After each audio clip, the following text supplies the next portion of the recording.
Hey, you guys. I hope you guys can hear me. Hope you guys are doing good. Can y'all hear me? Okay, good, good. Thank you guys for joining me today. So I want to come on here because we hadn't had a chance to have a meeting this week because I've been really busy and I've had a few other things I had to do. But it's been very crazy what's going on. Just it's like constantly it's something, right? And so I was talking to my cousin today, and she's somebody who's always worked corporate. Like that's been like her bread and butter since we got out of, since she got out of college. So she's always had like really good paying corporate jobs. She went up the corporate ladder. And even she's worrying now. And she's like more interested in trying to find out more about stocks and Bitcoin. So she was trying to call and, ask me questions. And so I was giving her some information, but it is really like scary out here, because it's like nobody really knows what's going on. We can all kind of feel like something's amiss. And yesterday, when the Federal Reserve went down, that was like very telling because when it happened, even though it only happened for about 3 hours, if you're out and about and you're trying to get gas or buy groceries or purchase stuff and your card is not working, then you call your financial institution and even the phone number is not working, like everything was down. And I ended up emailing my personal banker because she had emailed me the day before to check on me. And I was finding it funny that when she like hits me up or emails me to check on me, it's always like some mess afoot. So I asked, what's going on with the Federal Reserve? How come everything shut down? And she was like, oh, they don't know the ins and outs, but, the bank was only effective for 3 hours. And, she'll pass my concerns on to the higher ups. And I'm just like, what the hell is going on here? And if y'all don't know too, it's very hard now to even take some of your money, like a certain amount out of the bank. People are finding that out. Like if they want to take a certain amount, like we're talking about, several $1,000s, you literally need to give some banks several days notice. It's not like where before you'd be like, okay, I want to just withdraw 10,000. Now it's a hold up now. You can't take out 10,000 right at this moment, but come back in 2 to 3 days. So it's getting real out here. Oh, let me pause my phone, mute my phone. So it's getting real out here. And then somebody in the chat says my bank won't let you do more than 5,000. That's crazy. And it's like, it's your money. If I want to come and take all my money out, I should be able to. Not that I would. That's another thing people have been trying to figure out. Like, should we take our money out? What should we do? I'm not going to tell anybody what to do, but for me personally, um, for now, I wouldn't suggest it because one thing you have to realize, I know a lot of people are asking me that when COVID first hit, folks were running to go take their money out. And that's when she miraculously sent me an email and she called me like, hey, T, how are you? I'm good. What's up? She was like, oh, you don't have to take your money at the bank. Cause she watches my YouTube videos. So I'm sure she knows for the most part, I'm a conspiracy theorist. So it was almost like, let me stop you now before you come in here taking money out. And so I said, well, how am I reassured? Because, this is scary. So she was basically explaining to me, which I knew, but I still side eye everything. When your money's in the bank, it's technically insured because of what happened during the Great Depression and all that stuff. When the banks collapsed and people lost their money, then they put federal regulations in place where if anything happens to the banking system, you are insured. But that still doesn't make a lot of people feel at ease because now there's so many rules when it comes to taking out your money. And initially, I remember hearing about this in China, where China was telling folks, when millionaires were like, well, I want to, take $1 million out of my account and put it in an offshore account or move it. And they literally were telling people, no, you can't take your money out the bank. And I'm starting to see it more and more here in America, where there's certain limits. You got to give them notice. I remember like 6 months ago, I was really upset by how it was treated. I had talked about it on the Discord in the financial room. We talked about it when the Cash App system was hacked. And I was upset because they pushed Zelle. And if you guys don't know, I would not recommend using Zelle to people that you don't know. Now, if you're paying somebody with Zelle and it's like a friend or a family member, that's fine. But if you're paying a company with Zelle, Zelle is not like PayPal. if that company scams you, you're on your own, and the bank is like, oh, there's nothing we can do. They're outside service. But hold up, you guys promoted them via Wells Fargo. So now you're washing your hands when I get scammed out of $2,000. So I was like hot when that happened because I've never had that issue with PayPal or if I use my credit card. But with Zelle, they will not reimburse you. If you're scammed, they're like, just go to the Better Business Bureau and stupid shit like that. So at that point, I was mad. And I was like, okay, well, I want all my money out the account. I'm about to just go move my money to a credit union. I'm out. I said, I've been at the same bank, Wells Fargo, for shit, ions since since I had a baby. So it's just like, this is ridiculous. Like, I've never bounced a check with you guys. I've never, done anything here but put my money here. And then when I'm asking you guys for help because I got scammed, now everybody wants to act like they can't speak no English. So I said, okay, cool. Let me get my money out. Do you know that not only my banker came out, they had the head of the bank come out and talk to me. Do you want coffee? I said, no, I want my money out. Well, no, let's talk about this, calm down. You don't want to do anything rational. And I thought it was just very weird. Like, if I want to pull on my money out, why is the head of the bank coming to, have a sit down with me? And, they eventually talked to me and stuff and calmed me down. But I just thought it was just very, very strange. And I'm just finding that even more strange now with the times we're in and what's going on with the financial system. Somebody else says, oh my God, they did that to me too, making me feel like like I'm in a stick up. I only use Zelle to pay people that I know. Yeah, Zelle is really bad. I would never ever use them again for anything because once, your money's gone, and they wash their hands of it. So I want to know what you guys are feeling right now, as far as like the financial situation. I know the stock market has just been going just crazy. Up, down, up, down, up, down. This morning, Rejoice was looking at it because we were checking the GameStop stock, and it was up. Literally an hour before the meeting, it was down. Tesla's been down. It's just been a lot of up and down, even with the stock market. With the whole Bitcoin thing. Somebody was saying that they're usually down around this time, but it's just so much going on. It's just hard to keep up with. It's like we want to know that our money's safe. Plus, we're trying to figure out more about Bitcoin. They're saying that a lot of financial institutions are not working to move things over to Bitcoin. But even that has me nervous because there's not really a full infrastructure yet. So if I run out and buy, thousands of dollars worth of Bitcoins, besides certain places online, where can I go shopping with this? Are there going to be stores we can go buy groceries in? Are we going to really be able to use Bitcoin like we use money?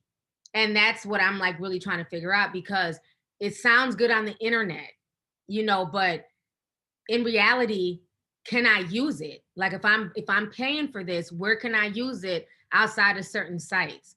So I just want to talk about that. Feel free to raise y'all's hands. Let's get the discussion popping.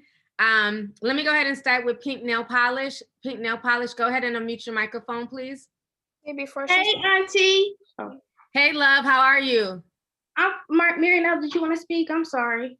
I was going to tell her that you forgot to put Umberto as a co-host. Oh, okay. I sure did. Yeah, let me go ahead and put her back on. Thank you. Okay, go ahead, Pink Nail Polish. Thank you so much for calling on me. I love your sparkly top. You have the most sparkly and glittery attire. I love it.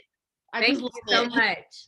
I wanted to bring to the conversation the impact of the Texas storm that had on the agriculture and farming industry. Mm-hmm. When I tell you, I did my research today and crops died, like fruit, all that type of stuff.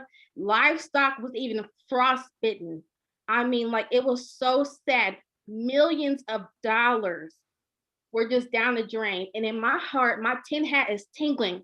I feel like this is an agenda being pushed so that people can go under the guise that GMOs are better, synthetic produce is better. We can climate control it and some test tube stuff.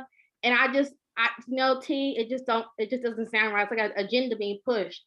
under. Yeah, because even when you look at what's going on in Texas, they're really pushing hard to push that Green New Deal, and the new solar and stuff like that. And it's just like, did they do all of this to be able to push that, agenda that they've been working on? And that's the part, it's scary because it's human lives and livestock and food that's being affected. Then you have Bill Gates with this whole Beyond Meat, so it just seems real suspicious. Yeah, shout out to Umbertone. Girl, I went out and bought tons of seeds. I bought every seed you could think of, vegetables, everything. So shout out to you, girl. Thank you. And that's all I have to say, T. Thank you. Okay, you're welcome. Thank you so much. Yes, please get some seeds. I got a bunch of seeds for Valentine's Day. That was one of my presents, was a bunch of seeds. I know people have been asking me to do a gardening chat room that's just dedicated to gardening. And because I'm getting that request like constantly, I will get with the mods and we probably will start one. We have the health and wellness. That's why I've been telling people to just go for now until we can set up a gardening chat room. But I think that'd be dope. You know what? I'm gonna need you not to be nosy, Star Lord.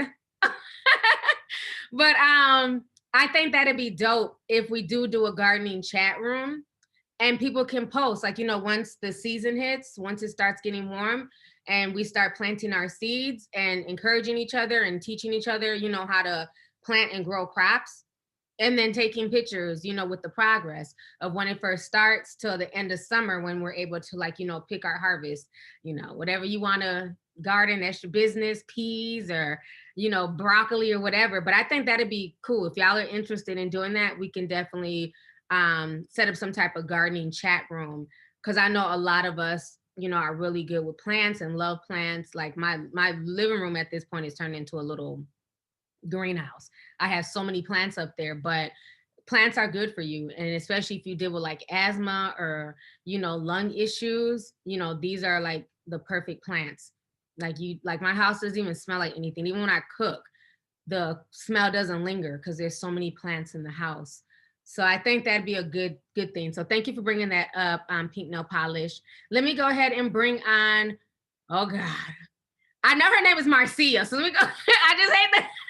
It's all written in one. So I always see the red first. Wear red tonight. I said it right. Because usually I'm like, we are going out tonight. No, oh my gosh. Like, first of all, Lovely T, you should get on cats because I have two like cats. They're half Wait, did you say half, cats? yes. Oh no, I don't do cats. Always said, yeah, like I never did cats either, but like Yahweh sent them to me like right before the pandemic, and they're half wild and half domestic. And so they protect me when they sense any spirits or anything, like they be fighting them for me, like on the real, like they're very spiritual. That's why you always see cats like in with gods, they always have some type of cat. Like, yeah, I mean, I heard that, and they can see stuff in the dark. I don't know. I was attacked by a cat when I was younger. I was too. I'd be like, here. But they protect me. Oh my gosh. But yeah, but like I don't. But it's really weird because like a lot of people are starting to contact me, because they remember all my dreams that I've been having for like the last past 10 to 20 years. Like even when I was younger. And like back in December, like I was like panicking because I was having a dream about being cold and being in darkness. And I would kept telling my friends and family, like, I need to get a generator. And like I need a solar power generator because I live in an apartment and I didn't want to get a propane or a gas generator. And they're like, no, like we live in Indiana, like you don't need that. And I'm like, no, I need to get one. Like I don't feel safe. And then like the whole thing that happened last week with Texas and everything. And then some of my friends who lived in Texas, they were like, maybe it was us you were visioning who were in the cold and dark, and we should have been paying attention. But it's just like, it's really scary what's going on because I keep just having this thing where a lot of shit is happening. Like, and a lot of these are lining up with dreams I've been having. And I really think that yeah, bulking up on seeds and anything that can be like generated with what is it? Solar power. Like a solar power generator, solar power cooker. I've been looking up those. They're a little bit more expensive, but you can get them. And then also too, when you said about the Federal Reserves and it going down, the Holy Spirit told me, he was like, girl, check your bank account. And I was like, man, my bank account is fine. And it was like, check your bank account. Why did they overdraft me and charge me a $34 fee? And they said this is it said it was an overdraft fee, but it was an overdraft fee for a reoccurring bill. But I wasn't supposed to be overdraft. But I still had money in my bank. And so I called them. I was like, why are y'all charging me a fee for a reoccurring bill for my phone bill?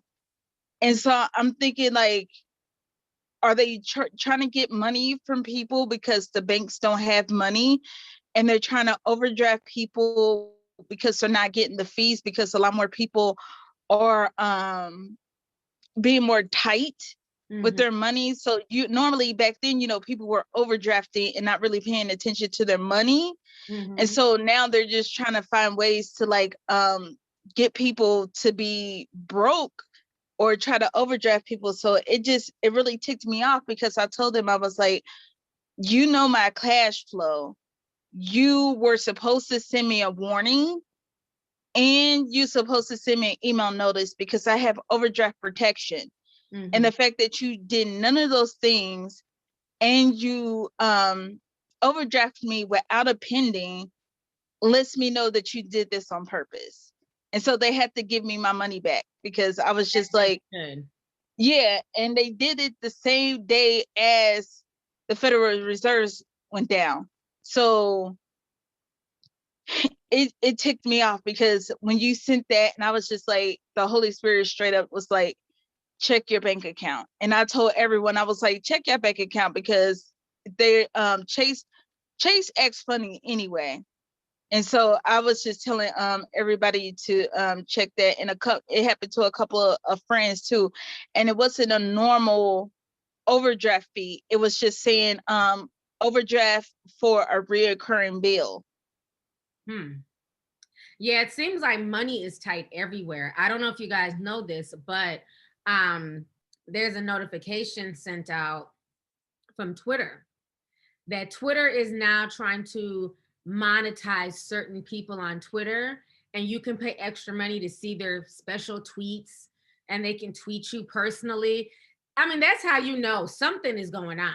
All of a sudden, these same greedy ass platforms outside of YouTube, who had never thought to monetize people, who had wanted to keep all their money to themselves, Twitter, Facebook, Instagram, now they're trying to do little monetizations. But the thing is, before people get excited, like, oh, good, I can make money on Twitter, they're using people. They're using you to bring your followers back to Twitter, because they know a lot of people left Twitter, especially after all this stuff that happened to, like, a lot of conservative voices, them just banning people. And this isn't just about Trump people. One of my bestest friends, he's a YouTuber. He was banned off of Twitter for basically going back and forth with T-Pain.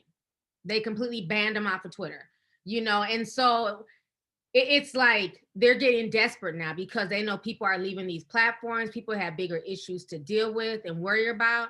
So now, to try and keep people, they're trying to, roll out little monetization options. But damn well the ones that they're going to approve are either people who already got a following, like influencers and, celebrities.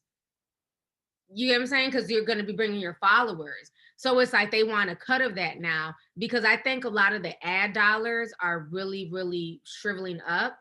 And then I know I had talked about Facebook a few weeks ago. Well, now they're banning any news from Australia on Facebook, because Australia was taking them to court to make them pay their news outlets, because it's like, your whole website runs off of our news, off of our content. At least pay our workers, because they're the ones writing all these articles. You guys have made what, 19 billion or whatever, every year for the past 10, 15 years. And Facebook said, no, we're not paying y'all anything. We're just banning the whole country of Australia. Anything with news from Australia is banned off of Facebook. So there's something going on financially globally with all these lawsuits and things coming up. So thank you so much for calling in, sis. I really appreciate it. Let me go ahead and bring on Prince William. Prince William, go ahead and unmute your microphone. I wanted to try to talk to you guys about Cash App and talk Cash App and PayPal, because there was something that happened to me in 2018 where randomly Cash App for some reason closed my account, and I had about $500 sitting in the account. The problem with that was they don't have live phone support, so I couldn't actually call anybody. The only way I could have contact was messaging or messaging them through email, but they would send me like an automatic system. I couldn't contact any sort of human person, and their parent company, when I had called, they didn't have any say about. Your phone is going in and out. I'm sorry. Hold on a minute. Sorry about that. But I was saying, like, can you guys hear me now? Okay, we can hear you now. Okay.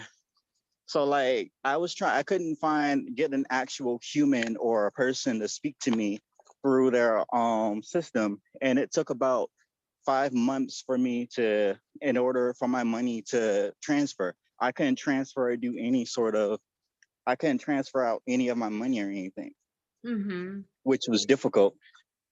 And I found out that Cash App will randomly, if they feel like for any reason, they can just close your account. Same thing with PayPal. There was an artist who I follow, and with PayPal, they randomly closed her account, and she had thousands of dollars in there, and she pretty much did it for business purposes. She never got that money out of her account. Wow, that is scary. Yeah. But when you think about it, we all do it. Like, we all get comfortable, like when money's coming in, we don't always transfer it right away. Some people let it build, because I know people who are using their Cash App as their savings. You get what I'm saying? Right. Because it's okay, like, especially if you're like a freelancer, because people are like, well, why would somebody have, $4,000 in their Cash App? Well, if you're doing freelance work, it's easy to just have people Cash App you the money, Right. And so then you take it out when it gets to a certain amount, and that's money that you're not touching on a daily basis. So I definitely get why people have large amounts in like PayPal, Cash App, and stuff like that. But I'm trying to get in the habit too of like dumping my money out into my account every month. Right. I think that's the safest way at this point, because I'm hearing more and more stories about that, where people's PayPals are getting frozen, Cash App's getting stolen. Yes, and with Cash App, I try not to leave any more than $100 in there. Right. I try to do the same thing from now on, where as soon as I get any amount of money from Cash App, it goes straight to my bank account. Yeah. And sorry for the background and everything like that. I'm currently like walking home in Atlanta. Everything's still busy. Yes, ma'am. But it was really nice being able to talk to you again. I was Derek a couple of months ago on the stream, the one who was drawing on the screen. Oh, okay. I remember. Yes, ma'am. We had the movie. Well, yeah. Well, thank you so much for calling in. I appreciate it. Thank you so much, Miss T. All right. Have a good evening. All right. His dog is adorable. Yeah, I know I don't do animals, but his dog was cute. Okay. Let me go ahead and bring on Yesenia 777. Go ahead and unmute your microphone. Hey T. Hello. Hi, how are you? I'm good. How are you? I'm doing good. Good to hear it. So what I wanted to add was, with the whole money, having our funds and stuff into online accounts. I had a Robinhood account, and when everything happened with Robinhood and that whole app, froze and was like at a standstill, I Mhm. couldn't log into my account.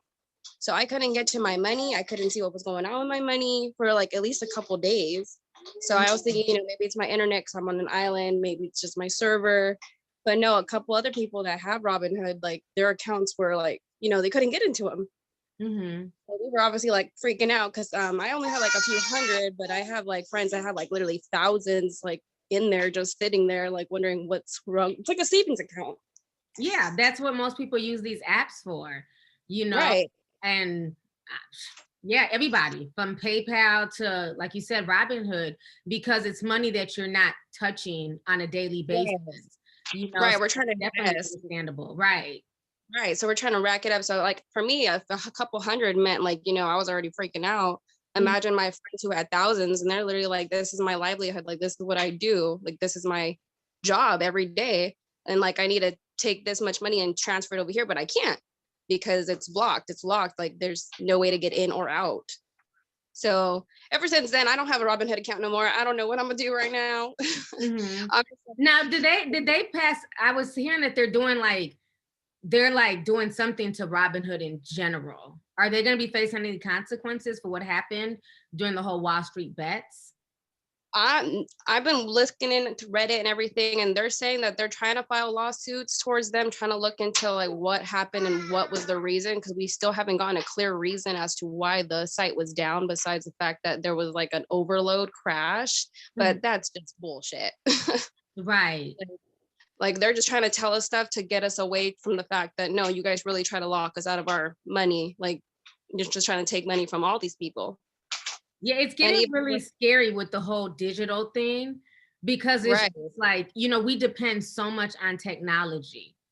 Oh my God. We just do. And it's just like, it's scary enough when the reserve goes down, you're not able to get into like your physical money right at the physical bank and stuff. But then, like you said, all of these companies that we leave our money in, like Cash App and PayPal. And even with PayPal, I noticed a big difference. Like if you make a certain amount through PayPal per month, they got special phone numbers for you. Now, if you're a casual PayPal person, you cannot get a hold of nobody. So there's like levels to certain stuff, because I remember one of my friends, they don't use PayPal like that. And they were having some type of issue. I'm like, oh, just call the number. They'll text you a code to call them. He was like, what the hell?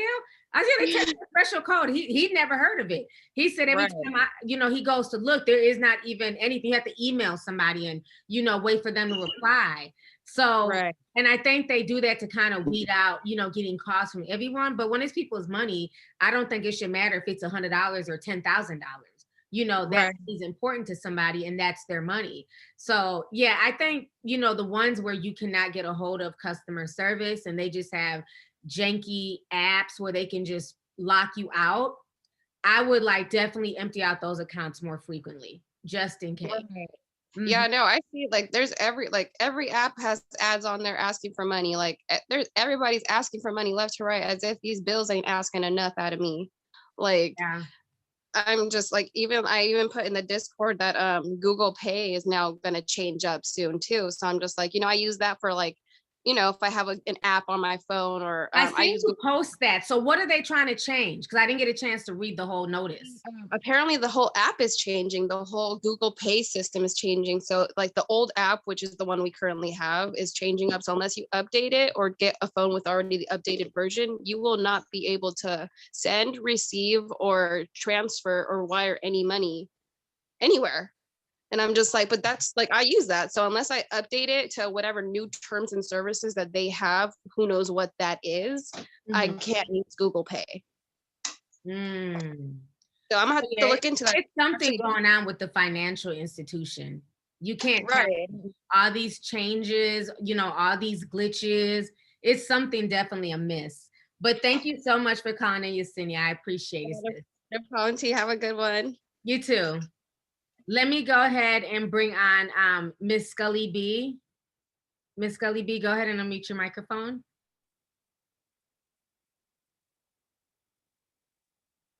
Can you guys hear me? Yep, I can hear you now. How are you? Okay, hi. Sorry, I was on my Bluetooth. You're fine. I just wanted to say thank you so much for updating us about this whole Federal Reserve stuff, because had you not talked about it in the podcast, what was that, yesterday, the day before yesterday, I Mhm. wouldn't have known anything about it. And I'm like a news junkie. So I watch YouTube and news like most of the day, every day. I didn't hear anything about that until your podcast. Nothing, Yeah, it was right? really hush hush. Like it was, I saw more information from people on Discord posting it and random people on Twitter. Then even like Yeah. you turned to CNN, it was just Tiger Woods, Tiger Woods. I'm like, why are they acting like Oh this my man don't have a God, real that problem? was driving me nuts. It was everywhere. I'm like, oh my God, y'all act like this dude like died like Right. Kobe did. You know what I'm saying? Like, okay, he had a car crash. Whoop-de-doo. I'm sorry for him. I hope he's okay. But I feel like that was just like that Federal Reserve information would have been way more That should have been important. breaking news. Exactly. That should have been breaking headlining news everywhere in the US, right? Mhm.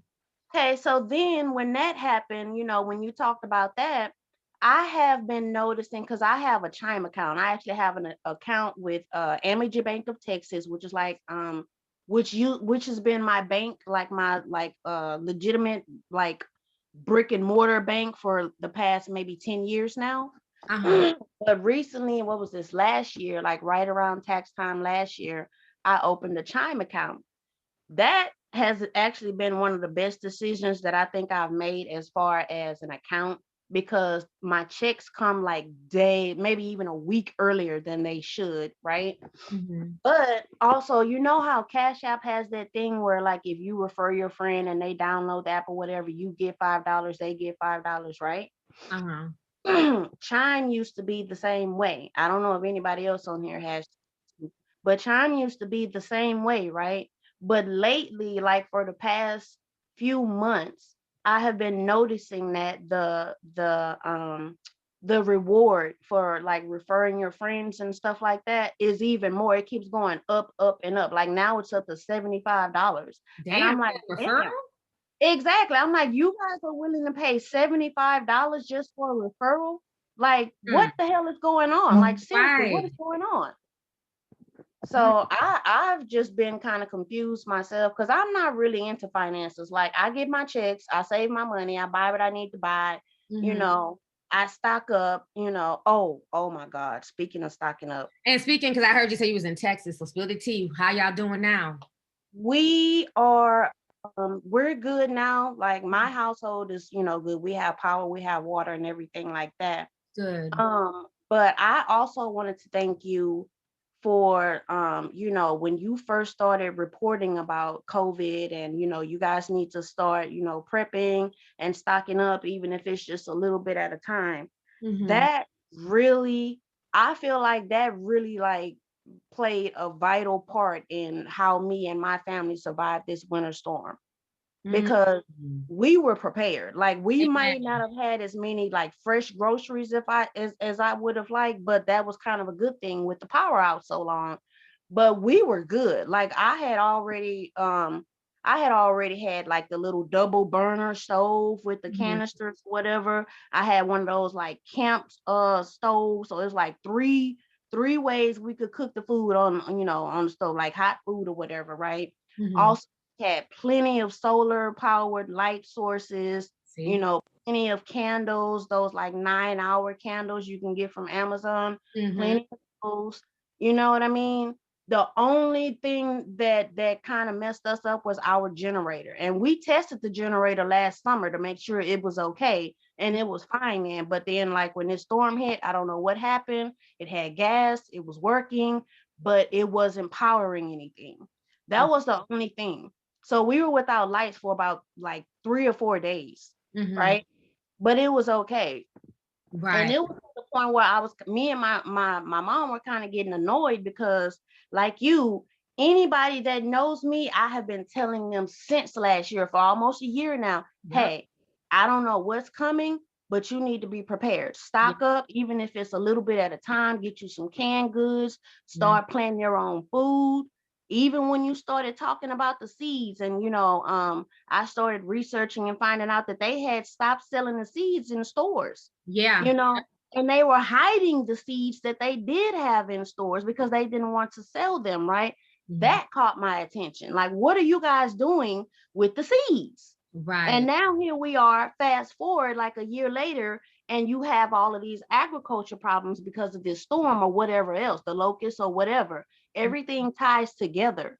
You Right. know what I And mean? you know what's so crazy, sis? I don't know if y'all noticed, but Mm. the podcast that me and Janae, who's another Discord member here, that we did the Mhm. other day, the video came down off of YouTube. Yeah. I went ahead and I just privated it because I was so disgusted by people's comments on that video who didn't listen to the full podcast. They just Mhm. wanted to get offended. You know, Mhm. it's so easy to shift the blame and say, well, how do you expect us to prepare? We don't get cold down here, but y'all get hurricanes every year, damn near. Y'all Exactly. went through so many hurricanes. Like, how do you get mad that we're saying that, you know what I'm saying, there's too much information out here for people to just be lost and just not know, you know, to just get the basic necessities, you know, to just find out, you know what I mean, the things that you need to do to try and survive and protect your families, you know. Mhm. And for the people who actually listened to the full podcast, they got the scope of what we were trying to say and they were grateful for it. But you just had people, as soon as you even try to just hold them a little bit accountable and say you Mhm. cannot depend on the government. Nobody's coming to rescue you. And it Yeah. was just all this, y'all, oh, you in Minnesota. Of course, you ain't got no room to talk. What are you talking about? You think we don't Mhm. do shit up here?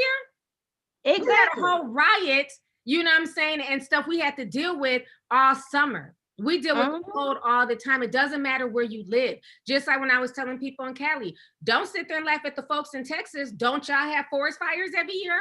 That Yep. affects y'all. And I used to live in Cali too. I used to live Right. in Cali, and we were where I live right across the street from the beach in Cali, and we were affected by those fires. Right. You know, and that's just the problem. That's why I said at this point in time, you can't save everybody. You know, Mhm. people are just going to have to figure it out because it's like, how many times do people have to sound the alarm and say, wake up? And my thing is, I understand everybody's financial situation is different. Do not get me wrong. I'm not coming from a place where I just assume everybody has money, right? But I do notice, you know, around certain times when people get taxes back, folks fly stuff on social media, clothes, shoes, everything else. And it's like, and that's cool. But take a portion of that, get a solar generator, get burners for your family, just in case. But what I've come to realize is that some people don't want to spend money on that stuff because they don't know if they're going to use it. So it's like, why spend $200 on a generator and I may never need it? Well, do you go outside in your red bottoms every day, or do you just use them just on occasion?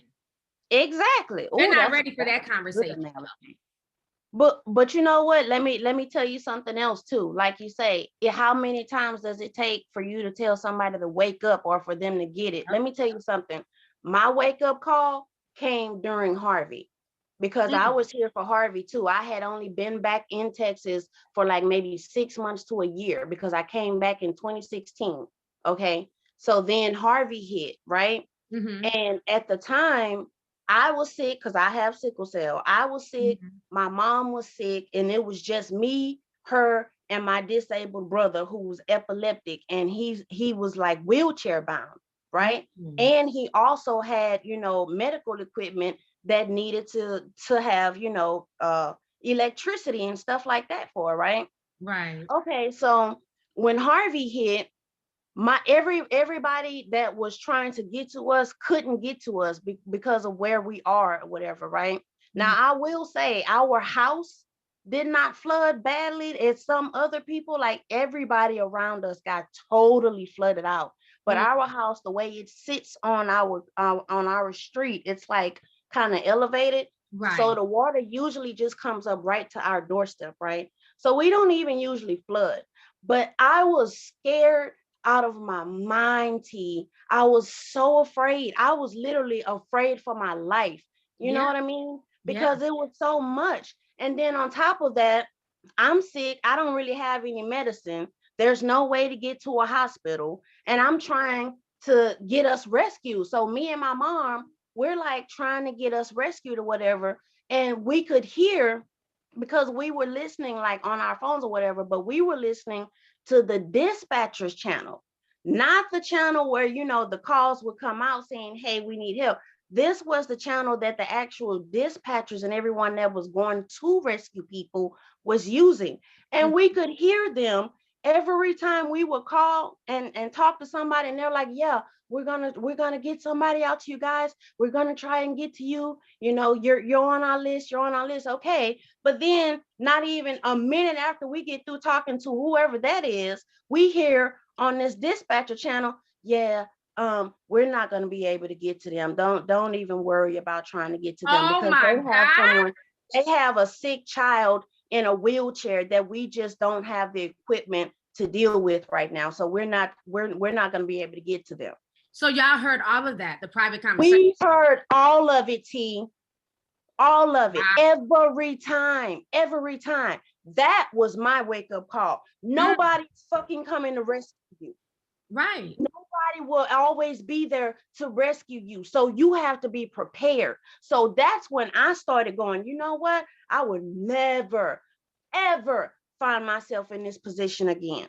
So like when COVID hit and they started doing all these lockdowns and everything, I already knew it was about to be a triple threat, because you were about to have hurricane season on top of flu season in a pandemic.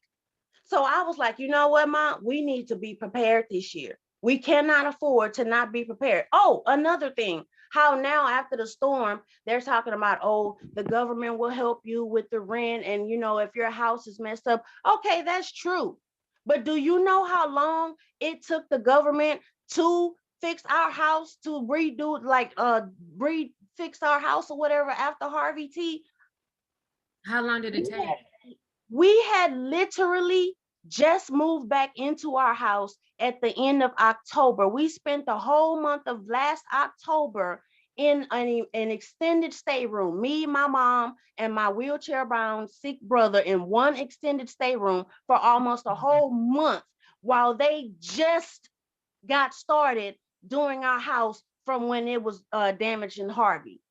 And Harvey was what, in 2019, 2018? Harvey was like 2017. 2017. Wow. Yeah, that's how long it took. So even though the government will help you, please understand, people, it will not be in a timely manner. Right. It will not be on your schedule. So you need to have another plan in place to get it taken care of. Okay. You know, so anyway, we live in a world where people are just so sensitive to the truth. And yeah, that's the part that's just so bothersome. It's like, you know, I guess maybe because, and I don't ever try to come off harsh. I'm just from a different generation. Like, I just can't deal with this pansy. Oh my God, my feelings are hurt. You're talking too hard. The truth is the truth. Yeah, it's like, damn, pull your skirt down. We was young, like when grown folks spoke, we listened and we took notes. We might have thought we knew everything, but we just listened and let them say what they had to say. But it's like folks just want to argue you down over any and everything. And it's like nobody's judging you. Nobody's saying you're a horrible person if you don't have a generator. What we're saying is that how many disasters do you have to see before you realize something is amiss on this earth? It ain't just in Texas. It's not just in LA. It's not just in New York. It's not just in America. Globally, there's a lot of just horrible things going on, and you have to wake up and you have to be prepared. Even for me now, when I get my prescription, I tell them to fill me up 3 months in advance. I'm like, I want 3 months in advance. Oh, well, that's going to be more. I don't give a damn. I want, because in case some shit goes down, I have medicine literally that I'm on that keeps me alive. Exactly. So, and it only lasts 30 days. So, you know what I mean? Like, no, I need my medicine 3 months in advance. I don't care who we have to write. I want a refill for 3 months worth of medicine, period. And they've been doing it, but I had to fight to get that. Oh, yeah. Oh, yeah. You know, for us in the medical field, you have to fight for everything anyway. Okay. But one last thing, because I'm sorry, I don't want to take up too much time. This is like the last thing I want to say, and it kind of ties into that, the whole medicine situation. Okay. So like I was saying, like, I'm one of those people, I've been telling everybody that I know for almost the past year, hey, get ready, something's coming. I don't know what it is, but be prepared. Have you some food, have you some whatever, be prepared. Little did I know, I was actually preparing for a freaking winter hurricane, Arctic blast type, grid down situation. Right. But it is what it is. We were still prepared. Okay, Mhm. so you know what I keep thinking about with this whole situation, T? Mhm. I don't know if you remember or you ever heard it's an Aesop's fable called The Ant and the Grasshopper. Do you remember that? The Ant and the Grasshopper? It's a I children's believe story so. about the children's ant favorite. was getting ready for winter. He was getting his Mm. stuff ready for winter, and the grasshopper was just grasshopping Chilling. and like what are you doing? It's summer and da, da, da, da. And then winter hit and he was ass out. Mhm. Okay. So my thing is when the whole situation happened, like I said, I have been telling everybody in my life, you need to be prepared. One of my friends in particular, I had literally me and my mom had literally just got through telling her this maybe the week before this storm hit. But I had been telling her the same thing for months and months and months now, right? Yeah. So lo and behold, in the midst of this storm, she makes her way to our house, right? Mhm. Because she's seen on a previous visit our den where we have like literal like shelves and shelves of stuff stocked back there, water, cleaning supplies, medical supply, everything, Right. And so she happened to see that, and one day, and she kind of pissed my mom off. She was like, "Oh, Mama, can I have a bottle of Lysol?" Now, you guys know how hard it is to find Lysol at this point in time, right? Right. Didn't offer us anything for it, but we gave it to her. Okay, whatever. Here. So anyway, fast forward again, back to the storm. She shows up on our doorstep. And she's like, I'm so glad that you guys are here. And, I've been out to all of these stores and everybody's out of water. I really need some water. I'm sick. She has sickle Wow. cell. I don't have any medicine. Oh, wait, so she had sickle cell too, and she wasn't prepared with Yes. water. Yes. Lord have mercy. Yes. This is what I'm saying. This is what pissed me off about the situation. When I Like, tell you love guys, like with our people. illness, you have to stay hydrated. Like Yes. like everybody who knows when I travel, when we land, the first thing we do, we get our rental car and we go straight to Walmart. I have to get literally a case of water. Yes, I need water. That's insane. That and then it pissed my mom off because my mom gave her literally a whole case of water, like individual a cold case or individual whole bottle case of water or whatever. Now mind you, you've been to all of these stores, you know what I'm saying, to buy this water, but then when you find a place with us where you find the water, you don't even offer us anything for it. See, that's just where now you're taking advantage. Now you're taking my exactly. Yeah. Exactly. And it's a lot of that stuff going on. I remember me and Umbertone were talking to GM because because I have a big fear of gas. I told y'all the story last weekend about my cousin's play cousin who died when we were like 13 or 14 from being in the car. Right. Who she met at the Mall America. She ended up dying from carbon monoxide. So I have like a big fear that even in my kitchen, I hate the fact that my knobs are, near the bottom of the stove because sometimes if you're walking by, you can bump it with your hips. So like literally at least twice a night, I get up and I always go to the kitchen to make sure that the knobs are correct. And then we also had a gas situation when I had my apartment in LA. So I have a big fear of just gas, right? So I've been really, really looking into like, a solar generator, one that we can charge by plugging it in. And then in the event there's no electricity, you can do solar because the gas generator is just too much for me. I already don't even like the fact we have to put gas in the lawnmower and gas in the snowblower. Yeah. I don't mess with it. The boys do. I don't touch it. But so I ended up getting, I found like a big, huge solar generator, right? Solar powered. And I love it. And one thing she was saying that what made her look at trying to get something solar is because a lot of times with the gas generators, they're really loud. Yeah, exactly. And they're neon orange. So everybody sees that you're the house on the block with the generator. I was just about to say that you want to get something quiet because it's going to come to a point where people will start trying to, oh, they got this. Oh, they got that. And they'll start trying to like plot or force themselves in to get what you have. Yeah, so you want to be mindful with that, because she was saying all her Survivor stuff, she brings it in late at night when nobody in her, where she stays, is watching. And I was even watching a Survivor video, and they were saying, like, you know, when the lights and the electricity are off and stuff like that, and you're cooking, they're like, season your food after. Because you know us, we smell some shit. Who's cooking? We come to your door. Oh yeah, you can smell it. Oh, Yeah, they were like, you cook your food, you put the season on your food after the fact, because if you're just cooking with your, you know, generator, just whatever you got going, and that smell is coming out the window, and, you know, and people are like, okay, well, they're obviously in there frying fish and, you know, having a potluck, people will show up. So those are just some of the things you have to really think about too. Like, you know, like showing people your pantry and what you have, you know, planned, because they'll come trying to take advantage. Even when we first started our garden, I told my mom, I'm like, Mom, I don't want you to be telling everybody that we have this stuff back here.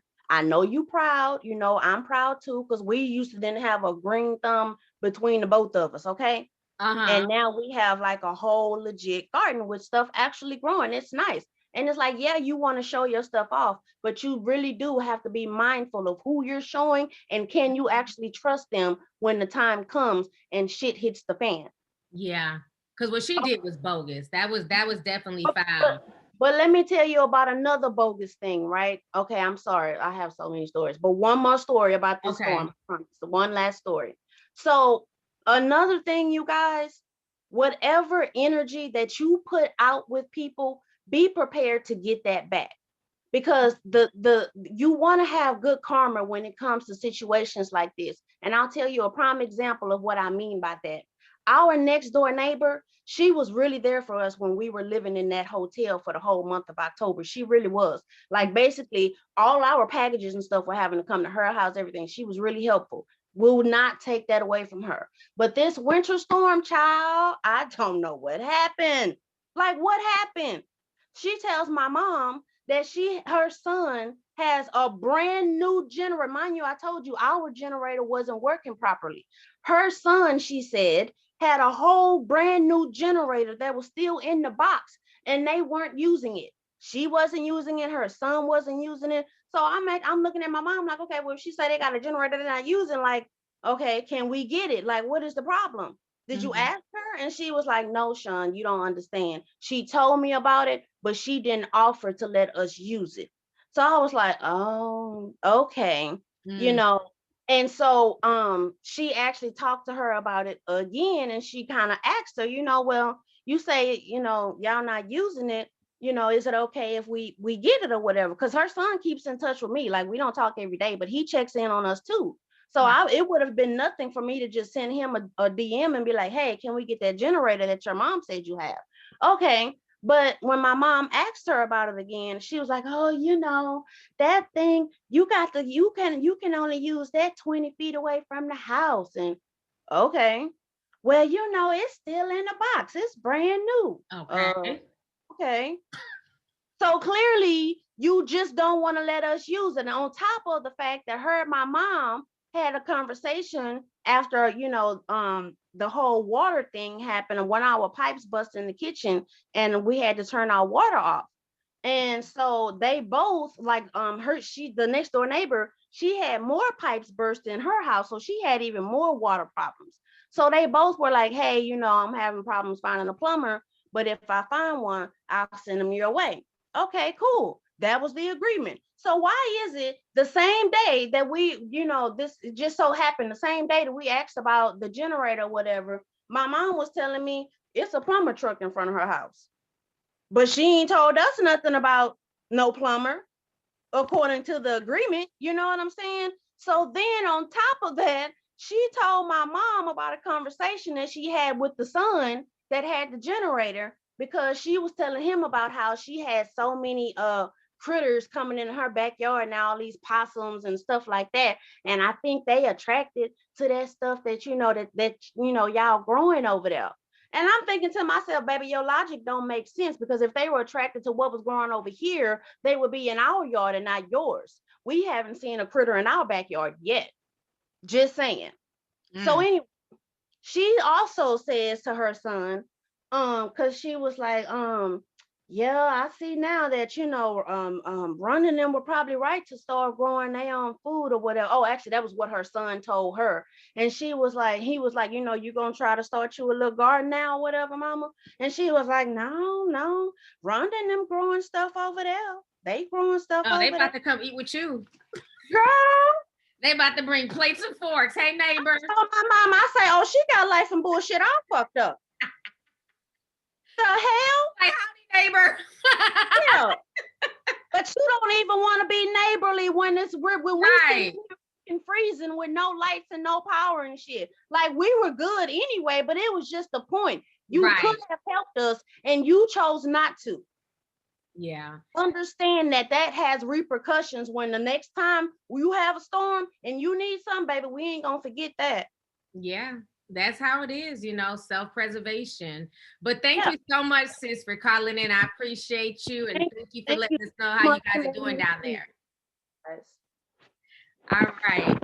Let me go ahead and bring on Luther's boy. Luther's boy, go ahead and unmute your mic. Hey, what's up? What's up, T? Hey, how are you? I'm doing well, Hello, all my Discord family members. So I'm sorry I don't have my camera on, one, because I look a mess and I'm driving this 101 traffic here in California. However, Oh, the 101. girl, I don't miss I'm this sure you today. remember that. Mhm. And I still be wondering, like, why is the traffic so crazy during the pandemic? But people in California, they got minds of their own. So, but back to the topic at hand, the whole financial crisis. The Mhm. young lady that spoke before the last girl who was talking about Robinhood. Mhm. Well, I'm one of those Robinhood people that have like thousands and thousands of dollars in there. And literally like 2 days ago, it was either yesterday or the day before, I always like check my Robinhood. Like, I'm a trader. I mean, I'm an investor, not a trader. So I understand that the market could be volatile. But like, I have an iPhone. I know you're a Droid girl, but with the iPhone, they have like these widgets, kind of like Android does, and it gives you the ability to like, see a snapshot of like what your stocks are looking like. And it wasn't giving me access to view. So I click on it to open it and it's telling me to log in and it wasn't taking my facial ID. And my heart started palpitating because I'm like, oh my God. So I told my partner, I'm like, I can't log in. He was like, just hit the forget password and see what happened.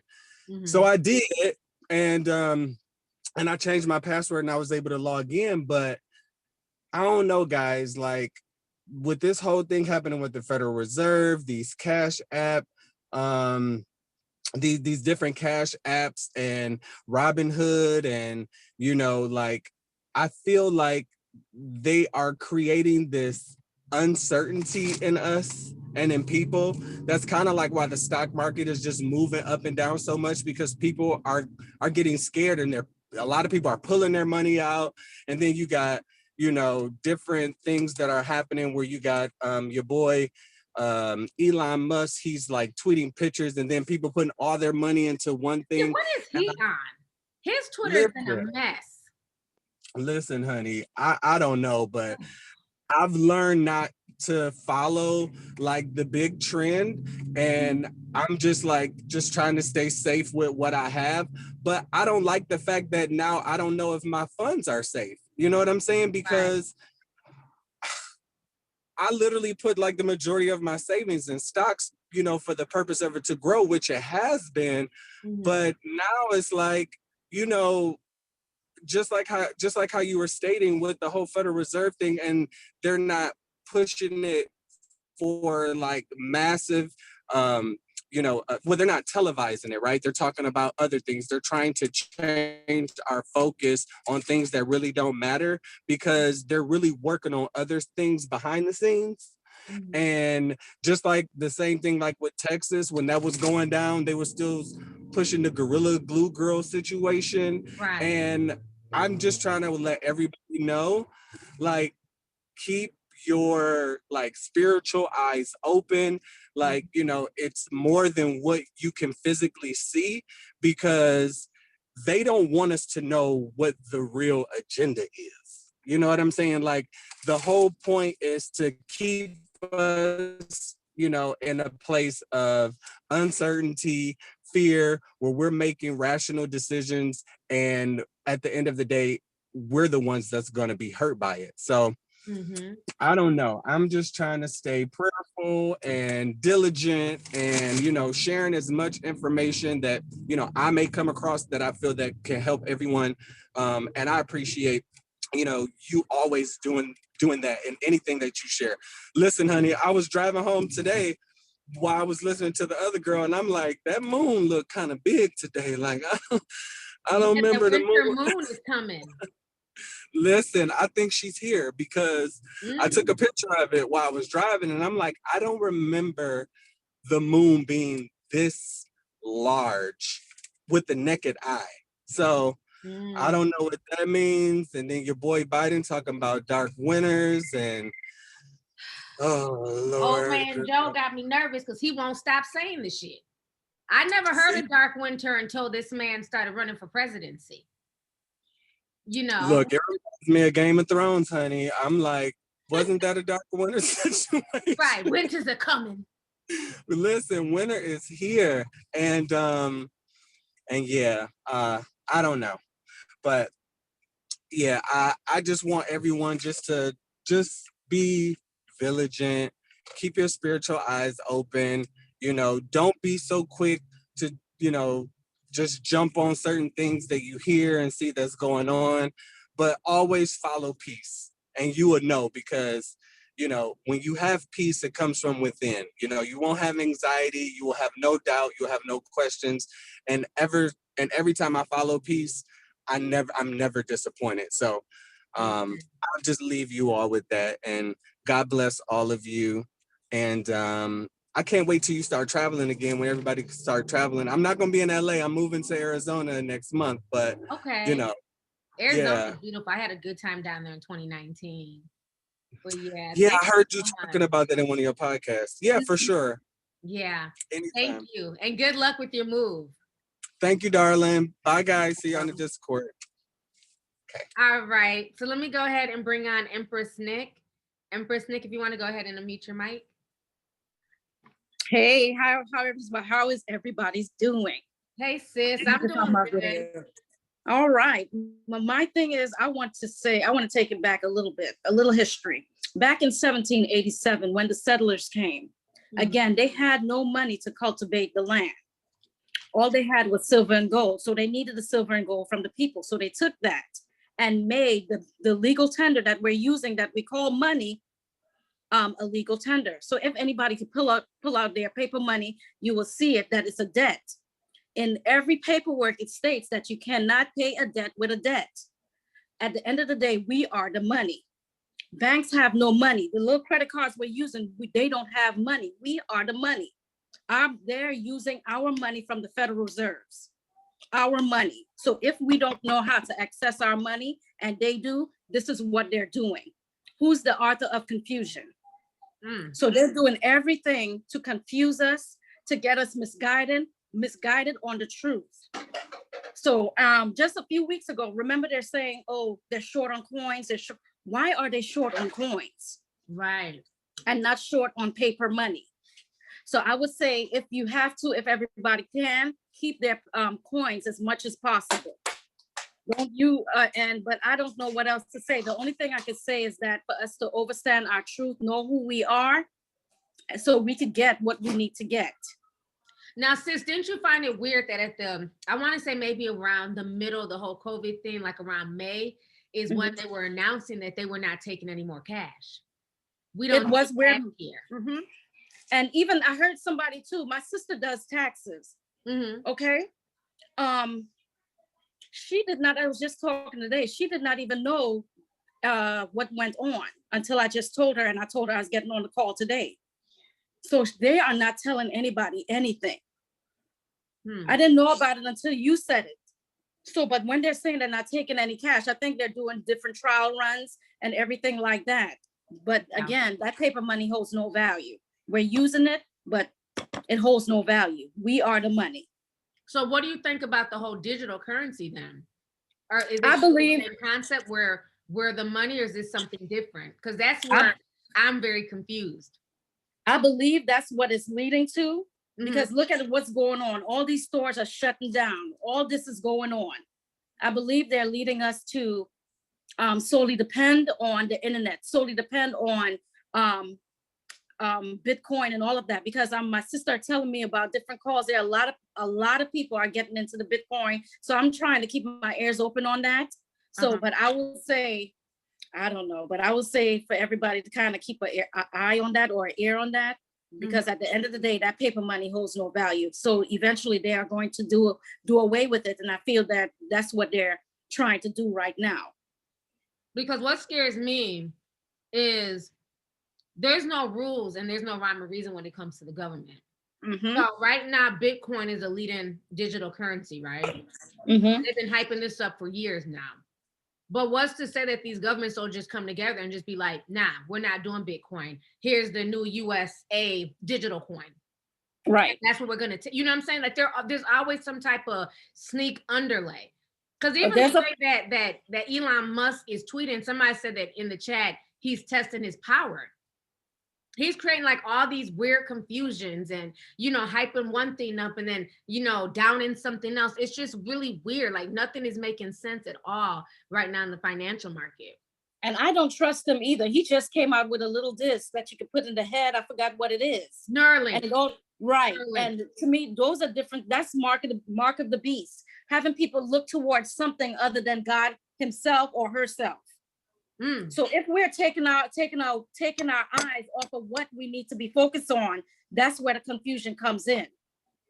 Right. When I say we are the money, it's deep tea. That's what I'm studying. There is a way for us to access our own money.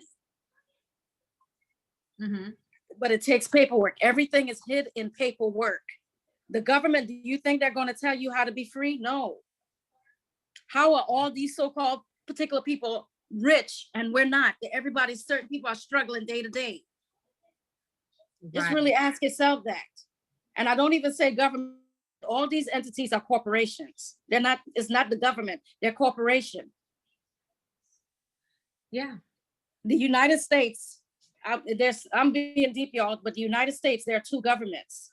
It's the United States of America and the United States of America. The THE is left off. And you're frozen. I don't know what's going on, but you're frozen. THE. So the United States of America, that's the corporation. They couldn't patent the United States of America. So under United States of America, that is the corporation. If you really do the studies, America so-called is in debt, right? But why there's all these other countries have a certain percentage of stock in the United States of America. Yeah, especially China. So right. So there's more to it than what meets the eye that they're not letting us know. Definitely. So thank you so much, Empress Nick, for that. You're welcome, y'all, and thank you for talking to me, y'all. Y'all take it easy. Definitely, I appreciate it. No problem. Can you turn off your camera and turn it back on because you're frozen? Who, me? Yeah, you're frozen with your mouth kind of open. You're frozen with your mouth kind of open.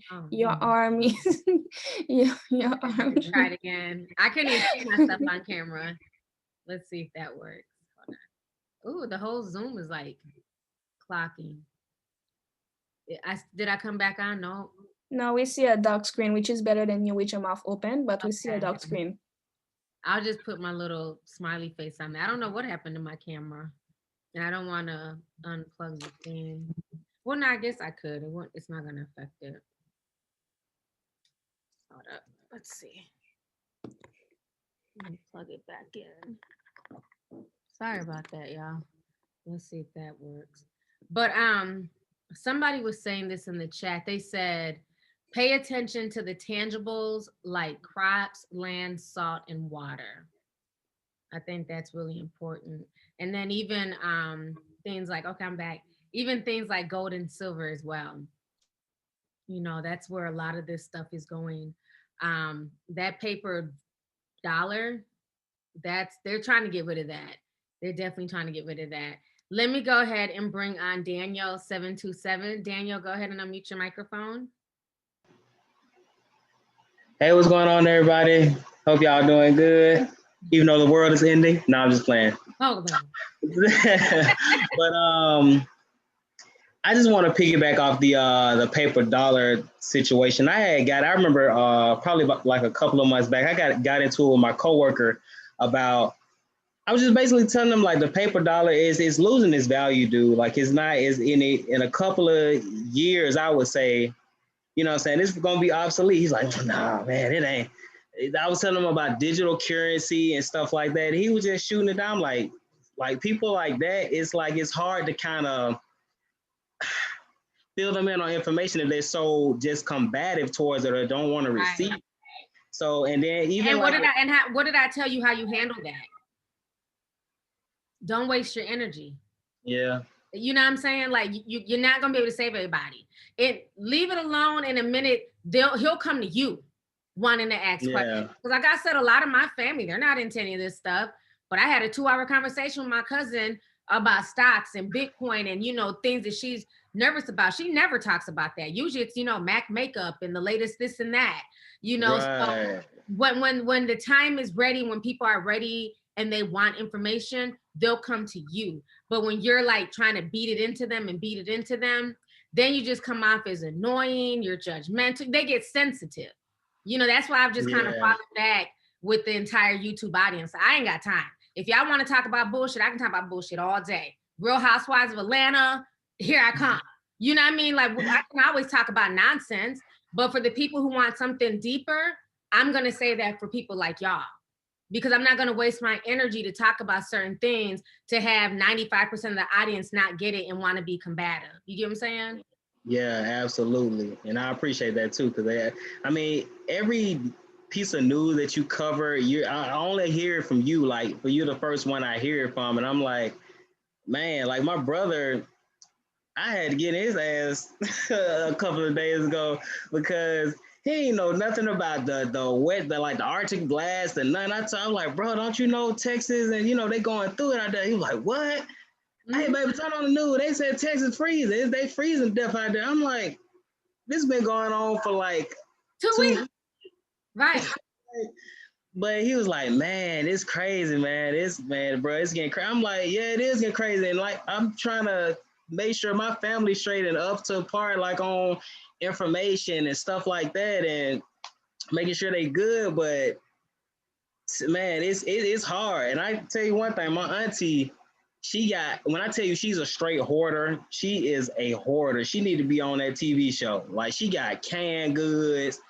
She got graham crackers, cookies from 1993. I ain't even lying. Now that ain't good. Now we don't want expired food in the bunker. Yeah, but I'm saying like if something break off, I'm right. She's ready. I eat stale graham crackers all day because, like, I'm telling you, she got food in her living room. Like, I would come in the house and like, hey, auntie, how you doing? I'm looking around. I'm like, damn, like you got a whole like slew of food in here for the whole village over here, the whole subdivision. But and another thing too, I was reading something on antimatter.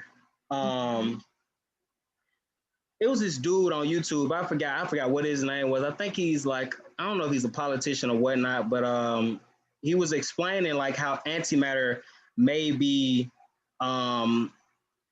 like an investment, like as far as stock. Like, and I was looking at the price of it. I was like, let me Google like how much antimatter costs. And if you don't know what antimatter is basically the opposite of matter. And basically, if matter and antimatter come together, they basically spontaneously combust. Like it just disappears. And I don't know if you know about this CERN, Switzerland, the Hadron Collider. They basically send particles at like speeds faster than the speed of light. And they basically, it's like, I forgot how long it is. I think it's like 17 miles wide or something like that. And they basically excel, I think, protons around this Hadron Collider, and they collide and they create antimatter when they combust. So they're basically trying to figure out how the universe began and stuff like that. It kind of ties into that. But I looked at the stock price on antimatter and they said like $62.5 trillion for 1 gram or something like that. And I'm like, oh, wait, I'm confused. They're commodifying antimatter? Yes, they plan on doing that. They plan on doing that. Wow. Yeah. And I looked at it and I said, you know, because I like to research. I'm a hard researcher. So I was like, maybe this is just one video with bullshit. You know how YouTube, you get to that one second YouTube, it's like, I looked at so many other videos and I'm like, yeah, like this is like a real thing, like antimatter and all this stuff. Like it's crazy what the government it's ties into the government. I don't know what you call it. Soon they're gonna charge you to breathe air. They're gonna be commodifying that. They've already commodified water. You know, the water is being depleted, fresh water. You know, electricity in Texas is totally commodified by just certain interest groups. So what's to say what's next that they're just gonna say, you've been breathing way too much this month. You might want to go stop. Like this is crazy. Like Nancy, you got 2 more ounces of oxygen left. You need to go, you know what I'm saying? You need to, they're gonna start putting a cap on stuff. Right. But I just think, and I'm a business person as well. Like I'm an entrepreneur, and I sometimes second guess myself on like, was this the wrong time to become an entrepreneur? Like it's so much like when you were saying about the Cash App, the Zelle, like I thought Zelle was a trustworthy source to, you know what I'm saying, keep your money. And you saying that, I'm like, because I done had bad experiences with Cash App and PayPal with holding my funds, like thousands of dollars.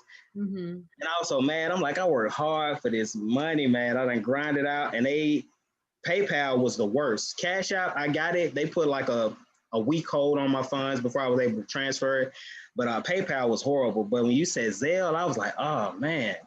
Yeah, you know, and people have had different issues with different, you know, apps and stuff like that. Yeah. You know, and it didn't work for me. But like I said, when it went to sending money, it was cool. But like I said, I was scammed.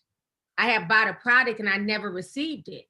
So then when it came to like, hey, I didn't get my product, here's the proof, here go the text messages. Now the dude's acting like he don't want to reply back. And Zelle was basically like, there's nothing we can do. Whereas with PayPal, when you go through something like that, they will give you back your funds, you know, once you send them proof. So I guess it just depends on what issue that you're having with what institution. Yeah, and I think with Cash App, it was like, they be tripping. Like when you make a certain amount of money with Cash App, if you have certain, like you say, because I think I had like probably close to $1,000 in there, and they all of a sudden decided, oh, we need to, you know, hold your money. They sent me an email or something like that. I'm like, come on, man, like really? Mm-hmm. So, but when I have like a low fund, they don't bother me, like a couple of $100 or $100 to $300. They don't bother you like that. When they start seeing that money come in, they like. But see, another thing though that we have to realize is these hackers are getting smarter. So a lot of these institutions, like they're scared because I may be one person that they need to insure, but they got millions of customers. So imagine if like just say 1 million people lose like $100, that's a lot of money to that institution. So I think that's why they're cracking down more. Even like with Coinbase, if you try and use I remember when I signed up for them, like back in 2018, you just signed up. Now they want your driver's license front and back. They want you to hold a damn picture of yourself next to your real self. It's like, damn, you gotta do all this stuff to be verified now. And I think that's part of why they're holding funds more, because I forgot what country was in Asia, but they got wiped clean by, I wanna say it was like kind of like the Asian in this particular country, like their Federal Reserve, they got wiped clean by hackers. And I don't know if it was Singapore. It was like a big story last year. I'm gonna have to look for it and post in the Discord. But they were hacked by hackers and they walked off with like so much money, millions and millions of dollars. And I think a lot of these institutions are scared because, again, like I said, the fight is no longer on the ground. You know, it's not Game of Thrones. We're not fighting with swords and crossbows. White Walkers. The fight is digital. You know, think about it. Even 20 years ago when Set It Off was popping, people physically went to the bank with a gun and they robbed the teller. Well, you don't have to do that anymore. You're smart enough, you can hack into the banking system and deposit the money into an offshore bank account and be gone. So yeah. Right. Yeah, and that definitely, whenever you say that the war is not on the ground, it's in the air, it's in cyberspace, that speaks volume, because I mean, it really is. It's like the war is non-physical nowadays. Like I forgot, it was one gentleman said it's, it's a spiritual thing. Like it's definitely it's so spiritual, it'll make your head spin. Like it's so much to process. Yeah. It's a lot to process. But that's all I had to say. You guys just make sure you just stay prayed up and believe in whatever you believe in, and just seek peace, like the other guy said, and we should be good. We gonna work this thing out. Definitely. Thank you so much for calling in. I appreciate you. All right, thank you. Let me go ahead and bring on Cheerful Hollow. Cheerful Hollow, if you want to go ahead and unmute your microphone. Yeah, can you hear me okay? Yeah, we can hear you. How are you? I'm good. So last year I got to speak on a live as well, like on Prince William. And this is when you were talking about esoteric theory with the 2020 energy. Uh-huh. And you were in the Twin Cities, and I coincidentally live in Phoenix, Arizona. This was after the election, or in Atlanta, you guys had this. Anyway, so I shared my name because it had a meaning to it that I didn't realize. And that's kind of something that's been going on in my life since I got saved back in 2004. So it was Corey, means from the hollow, my middle name Michael, last name. Well, something kind of scary, creepy kind of happened. So, well, not happened, but I'm just nervous. But so Corey, it means in Japanese ice. And yeah, there's a lot of esoterical signs in my life, in my chart, like from where I was born, the day I was born. Anyway, so yeah, I just wanted to share that. There is a universe, a force that's inside of us, that's outside us. And we have to be careful about what we say, because I think that, other people, I think like that are negative, racist, hateful people that are damning this world. That's how we got in the situation that we're in now, so just be mindful of your words, try to find that peace that you have. Like for me, it was in Christianity, it was in Buddhism, because I'm a homosexual, and I don't want to put anything on anybody, to make you choose, your God or not to choose the God, because I did find, God in Christianity. So the way I communicate with God, like I can see God, and somebody just told me recently that it's divination, or is it divination that I do? Like I can just see him, right? Like if I were to pick up something, it would mean something. It would tell me something. And that's how the communication started with me and God. And it just, he just talks to me that way. Like I said, like my name, Cheerful Hollow. Like so anyway, it's a lot. And I just put my whole self out there, my whole government name, my birthday. I can't do all that, but I'm just saying, tease onto something, with this esoterical theory. Like God is here, he's talking to us. Christianity is a fairly new religion. It's only 2021 years old. There's this force has been on this earth this whole entire time. And I think we lost it, right? Somebody mentioned the agents of chaos, or T says agents of chaos, but somebody else said confusion. And that's what they're doing, confusing us. They just send us so much, they make us go for all the wrong things, and they take us away from what really matters, and that's each other, So right. That's pretty much all I wanted to say. I don't want to take too much time. Well, thank you so much for calling, and I appreciate it.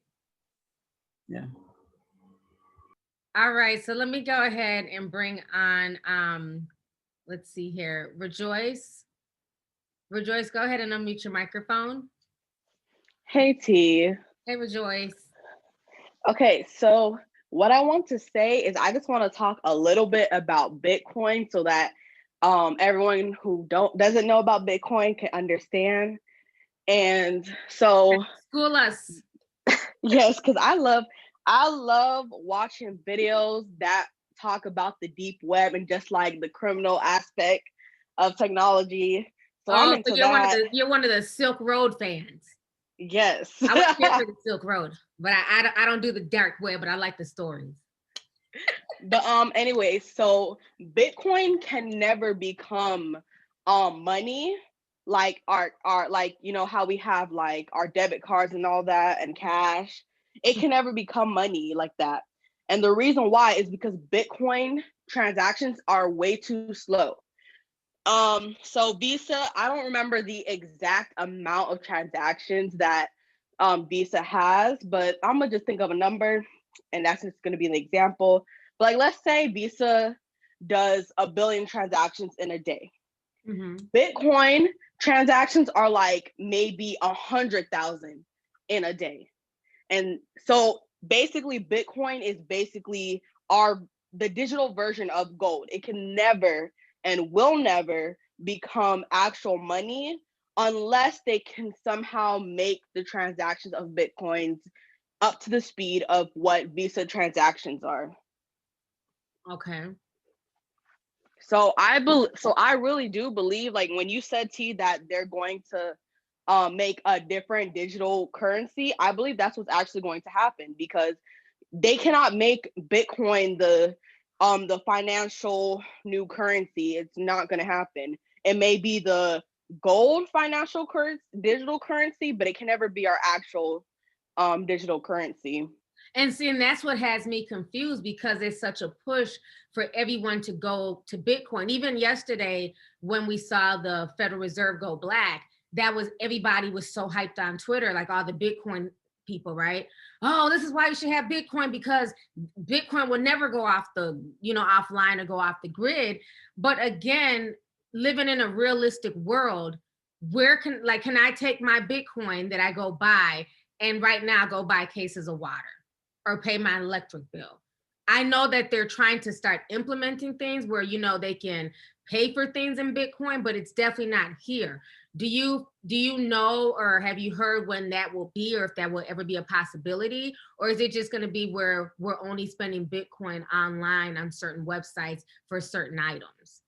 So it seems like it's just going to be online. So like in the dark web, that's where you can use Bitcoin. That's the only place right now you can use Bitcoin. And that's the thing. It's like, unless I want cocaine and, to put a hit on somebody, that ain't gonna feed me. Might get high, but it's not gonna feed me. I mean, you could, get food on the dark web, but it's not advised. No, I don't trust. I'm not trusting nothing off the dark web, honey. I want my food fresh from Walmart or Cub Food.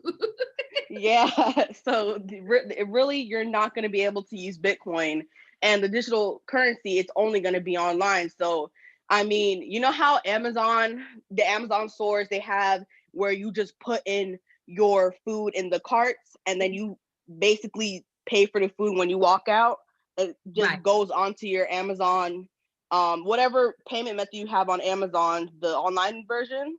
Mm-hmm. And that's basically what they're going to start doing once they make an official digital currency. But it's not necessarily going to be Bitcoin. It's going to be. It's not going to. Okay. Yeah. And see, that's why I'm just really waiting as far as heavily investing. I wouldn't invest my money into Bitcoin, because you're not gonna, unless you want to buy like something off the deep dark web, don't bother. Just wait for whatever currency. It's definitely going to be a new digital currency.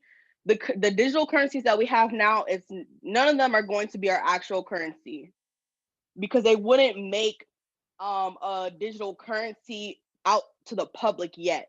If they have a digital currency, it's that people are privately investing that we cannot invest into. So we just gonna all have to wait for that. So what about excuse me, my throat. What about the Dogecoin? Oh, it sounds horrible. No. So you don't think that's a good investment? I don't think it's a good investment. I think what Elon Musk is doing is he's just, okay, let me tell these people something. Let me tell them something, and I know for a fact they'll put all their money into it. He is probably a hedge funder that knows that, okay, if I do this, they're gonna put their money into it, and then I'm gonna watch it fall and crash so that I can make my money from it. Because you hear that Elon Musk, he invested into, Bitcoin, but you don't hear him investing into like Dogecoin. You don't hear nothing about investing into Dogecoin, GameStop, none of that. But he's been telling people, hey, invest into this stock, invest into that stock. It's all a ploy. And it's like you're gonna get up a lot of stuff. Yeah. And I believe that that's why things are like the other gentleman was saying earlier, Luther's boy, is why everything is fluctuating. Because as he's saying stuff, people are running to it and then taking stuff out thinking it's about to crash. Yep. That is exactly what is happening. And so it's going to get to a point where Elon Musk, he's going to probably say, hey guys, let's all go and sell our things so that we can have nothing with us when we go to Mars. It's going to get to that point where he says something like that, and people will do it. People will do it because he's showing us now that he has the power. You're muted, T. You're muted. T. Sorry, I'm muted. There you go. I'm having like a coughing fit. But I was telling my cousin today, because she really wants to know, like, there's all this Bitcoin talk. I told her I can't tell you what to invest in. You need to do your own research. I said, but what I would say is, I don't think it hurts if you're okay spending the funds. Getting maybe a few Bitcoins here, a few Bitcoins there, a Doji coin or two. But never invest anything. I don't care if it's cryptocurrency or the stock market. Never invest what you cannot afford to lose. Yeah, that's for me. For me, when I saw that GameStop stock went up this morning, when I told you, I was like, yep, okay, I'm gonna just put $1. Let me see where my dollar can take me. If I lose $1, oh well, it's $1. I'm good.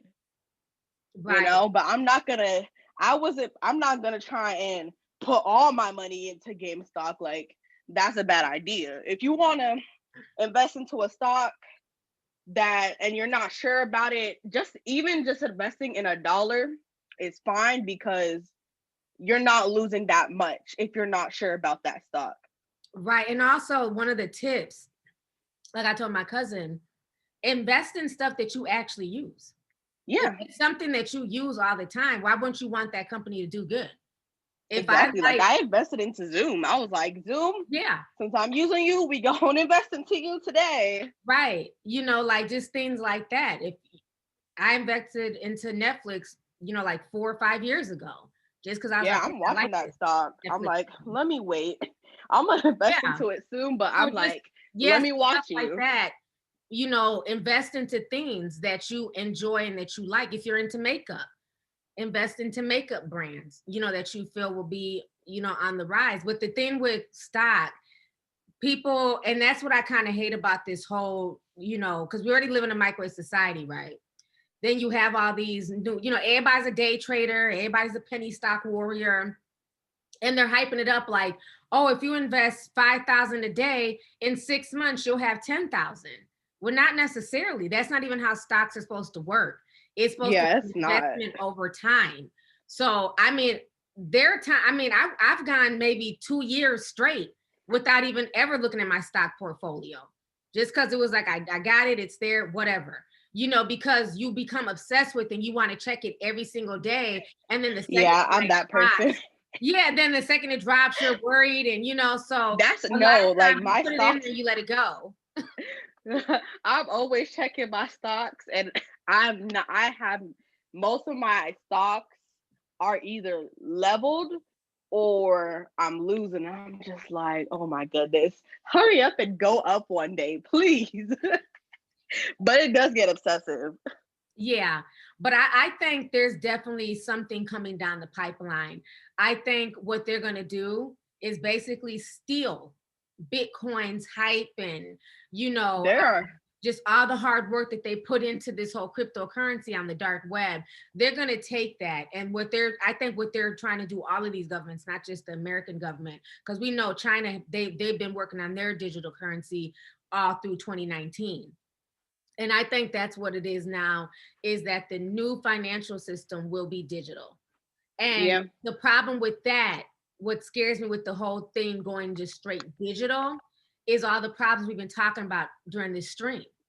People's apps freezing up, people's money being held. If I feel like I'm just picking a random name, not saying that you're a troublemaker, but let's just say I feel like, Taisha, she's a troublemaker. Cut her off. Like, who's to say that can't happen? Yeah. Somebody holds on to your money, you'll act right pretty quickly. Whereas, if you have access to your cash or, to like the bank, that's a little bit different. But if all your money is held digitally in cyberspace, who controls that? And can somebody just cut that off at will? Also, with all these natural disasters, if the power goes out, how you gonna access your money? Yeah.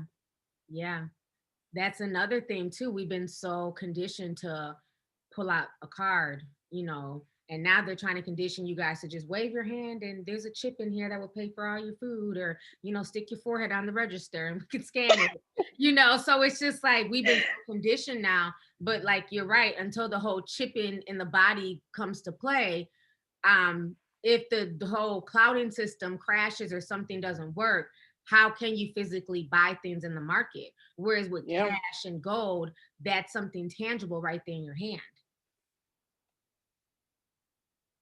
Yeah, it's crazy.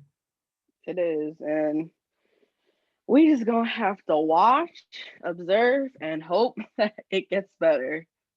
Yes, we are. Well, thank you so much, Rejoice. Thank you for calling in and breaking that down. You're welcome. All right, let me go ahead and bring on Tim Rican.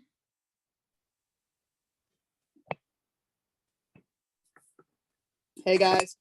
Hey, how are you? Blair pickup in the background. I was wondering who that was. I'm from a Valentine's party. So a few things. I don't know if anyone remembers that during the first stimulus package, they thought about giving out in a digital currency. I don't remember that. Yeah, you can find articles on it in Google. They were actually considering it. It was like CNN and stuff like talked about it, but I think it was more like them testing the waters at the time with it, which is kind of like when I saw that was the red flag to me, like, oh, they're really thinking about going this route. Also, a little tidbit, the Securities and Exchange Commission cannot stand Elon Musk. Oh, they can't? They don't like him. They'll never publicly state it, but they don't like him. Okay. Because he's basically, this isn't the first time he's known for using Twitter to cause fuckery. So when it comes to the markets.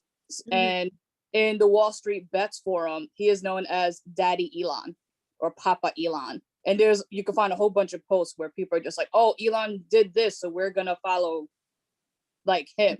Right. So he has this like unofficial Wall Street Bets army behind him, following his every move. And anything that he says and does, they're like, all right, let's do something based on what he said. And that's also part of the reason why the SEC does not like him, because they're like, you keep causing mess. I also think that's why, the whole Dogecoin thing was from a meme that he posted in July of 2020. Oh, so he posted that meme originally. Yeah, so I think it's like July 14, 2020 or something like that. It was like somewhere along the lines of that date period anyway. He had put a picture and it was like Doji to the moon. And it was like, the Reddit meme of the dog, on a rocket ship going to the moon. And basically that's what started this whole Dogecoin movement alongside the GameStop. So does he own Dogecoin? Has he invested in it himself? Because why would he just promote that? Honestly, like I said, this was back in July of last year. It started out as a meme, but given his power, he always says little things to like ignite certain things. So now Dogecoin keeps slowly going up since it drops, but like every day on Twitter, it trends. Right. Like single day, it trends. There are people obviously putting money into it. And apparently he was even recently saying that not for him, but his kid, he got his kid Dogecoin. Not the same level as he's doing with Bitcoin with Tesla, but yeah, Elon definitely knows what he's doing. Like he's probably like trolling the markets, but doing it to the level where he cannot get in trouble again because he got in trouble once for it. The other thing is the Jersey Gardens Mall in Elizabeth, New Jersey. It's like a famous outlet mall. Mm-hmm. In their ATMs for a couple of years now, you could buy Bitcoin. So you know how like the malls have like a ATM, like where it was like PNC Bank or one of these banks. Mm-hmm. They've had the option to buy and sell Bitcoin for a couple of years now in that mall. Are you able to spend it in the mall, or how do you spend it? That's the thing. You can't spend it in the mall, but if you want to buy or sell it, and that's the part. That's what I don't understand. Everybody keeps pushing it, but again, I can't just take my Bitcoins and go to Wendy's and get some hot fries. Yeah. So it's like I think they're just finding ways to test it, mm-hmm. but it's not there yet. And I think that they were really close because, like, my theory is when they were going to try it with the stimulus. I think that was like okay, if we like, I think they were trying to test the waters. Like, all right, let's put this out. Let's see if people are receptive. Kind of similar to how they put out all this UFO disclosure lately. Mm-hmm. I think they're putting out there to test it to see how people will respond to it. And I think that's part of the reason why they have that option in the ATMs in I think the second biggest mall in New Jersey.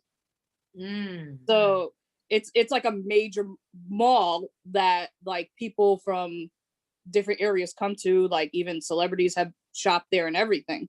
So it's like, let's try it here where we know there's a lot of foot traffic, and I think they're testing it out. So now how much is, so let's say I go to the Bitcoin ATM.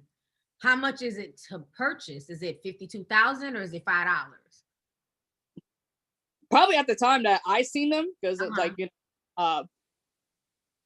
when I was working in Verizon, I started out in the mall, so I like avoid them now, because after you work in a mall for some time, you're like, I can't. Right. Like it was like $5 or something, or like $100, but I'm sure now if you try to go buy Bitcoin, it's probably going to be to 40,000. So you're probably going to buy like a fraction of a Bitcoin. Mm-hmm. Through it. Got 50 grand, it's like to buy one.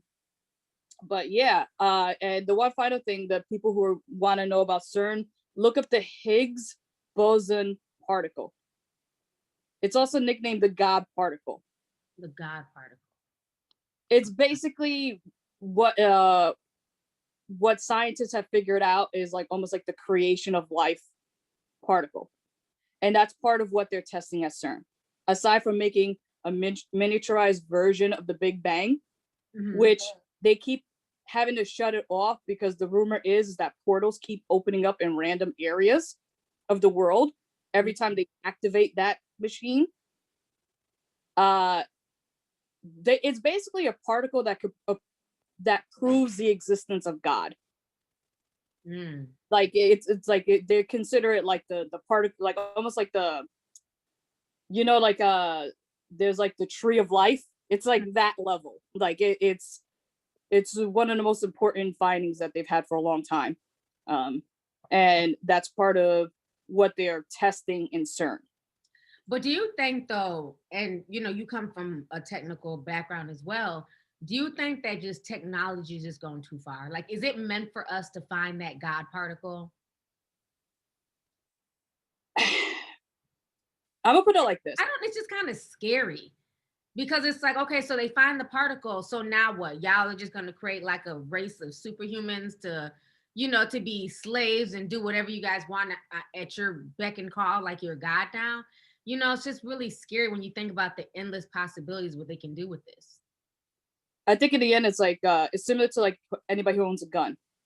It could be good, it could be bad.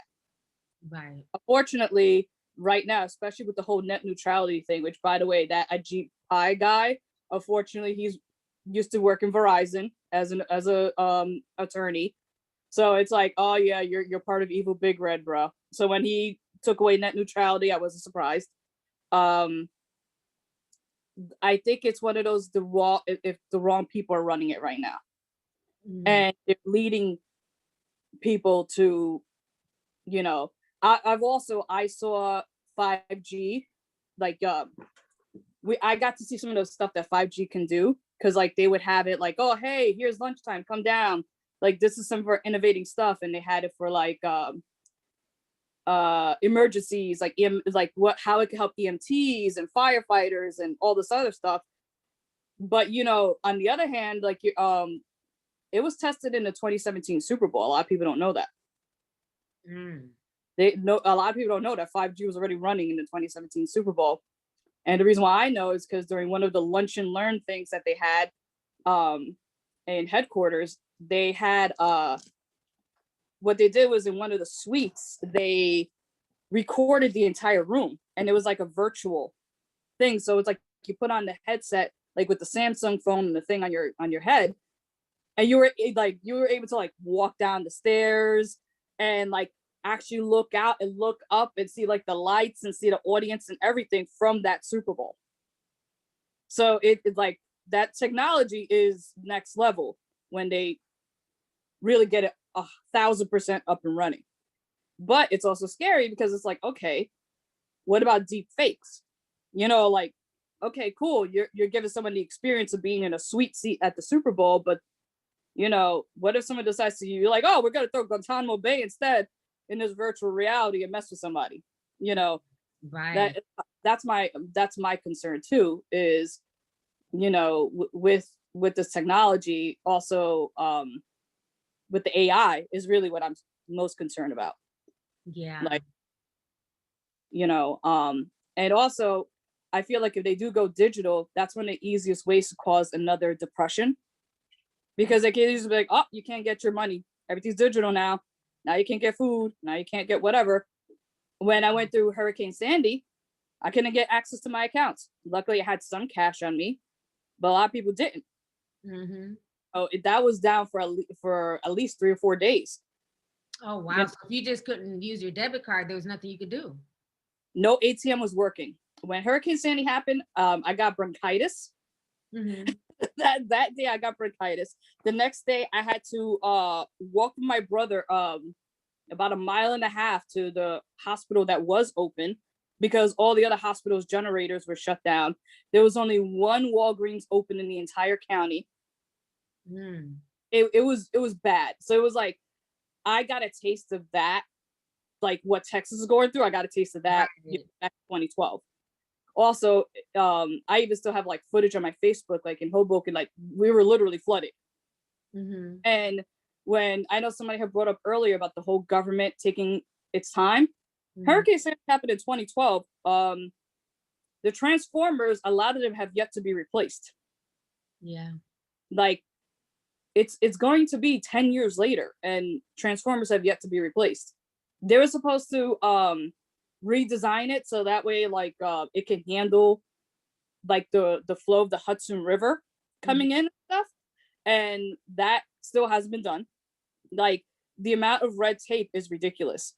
Like with the infrastructure is so bad around the country.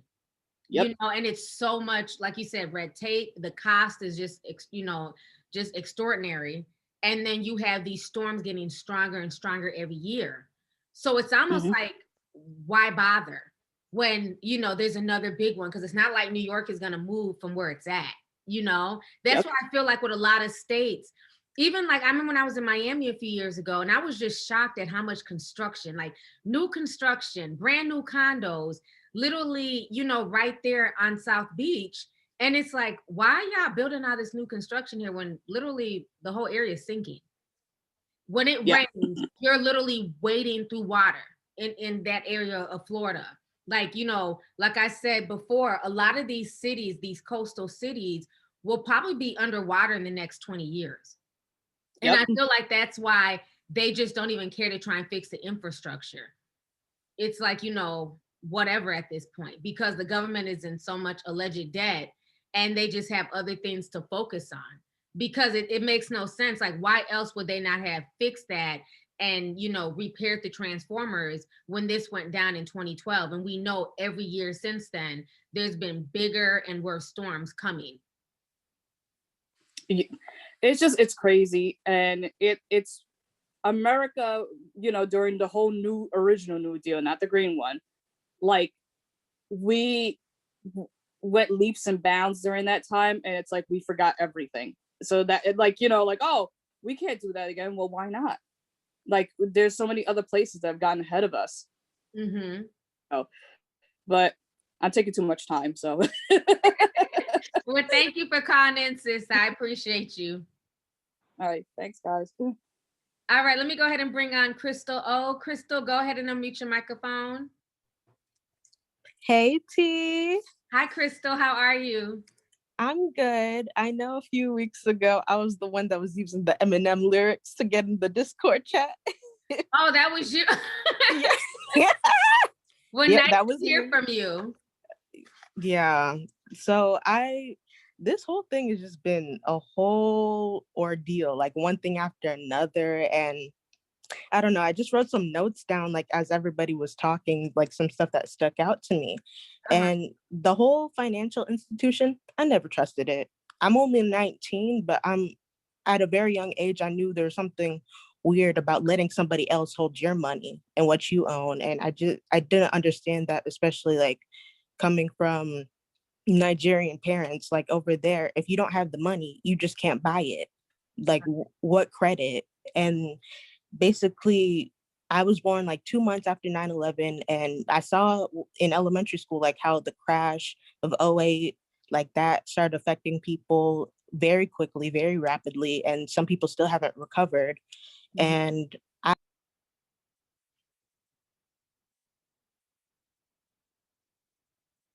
we can't hear you. You're muted. Oh, is she? Yeah, Okay. she's muted. Okay, let me go ahead and okay, there you go. Okay, can you hear me now? Yeah, we can hear you. Okay, I was just saying how I found it funny that people in my generation, a lot of people are quick to call us, oh, you guys are trying to grow up too fast, or you're doing too much too soon. And it's not even that. A lot of people my age, it's financial literacy. Like I remember at a very young age, like just being able to pick up and grasp the concept of money and different currencies, and just understand how loans and debt were to work when I did go to college. And those are things that a lot of people like didn't know when they went to college, and now they're stuck with 80K debt. And when they need help now, they don't even get the help. So they have the education, but they don't have the job because things were hard last year, and they don't have a way to start building a life for themselves. And I just noticed with like the whole issues with Cash App, I did not even have to question it, because a situation happened with me with Venmo. Like I don't know what happened. Like during July, they had I don't know, somebody sent me money by accident, quote unquote accident. I'm Nigerian. I can smell a scam a mile away. So when the person messaged me and they're like, oh, can you send it back to this like Zelle account? I said, 419. Right. Contact Venmo. Right. I said, contact Venmo. I'm not sending nothing to anybody. And then Venmo, they fixed it and everything. And then they put my account on hold still. I was like, like, I got some gas money in there. That's my emergency fund for gas. Like, just in case I'm ever stuck somewhere, I have that money.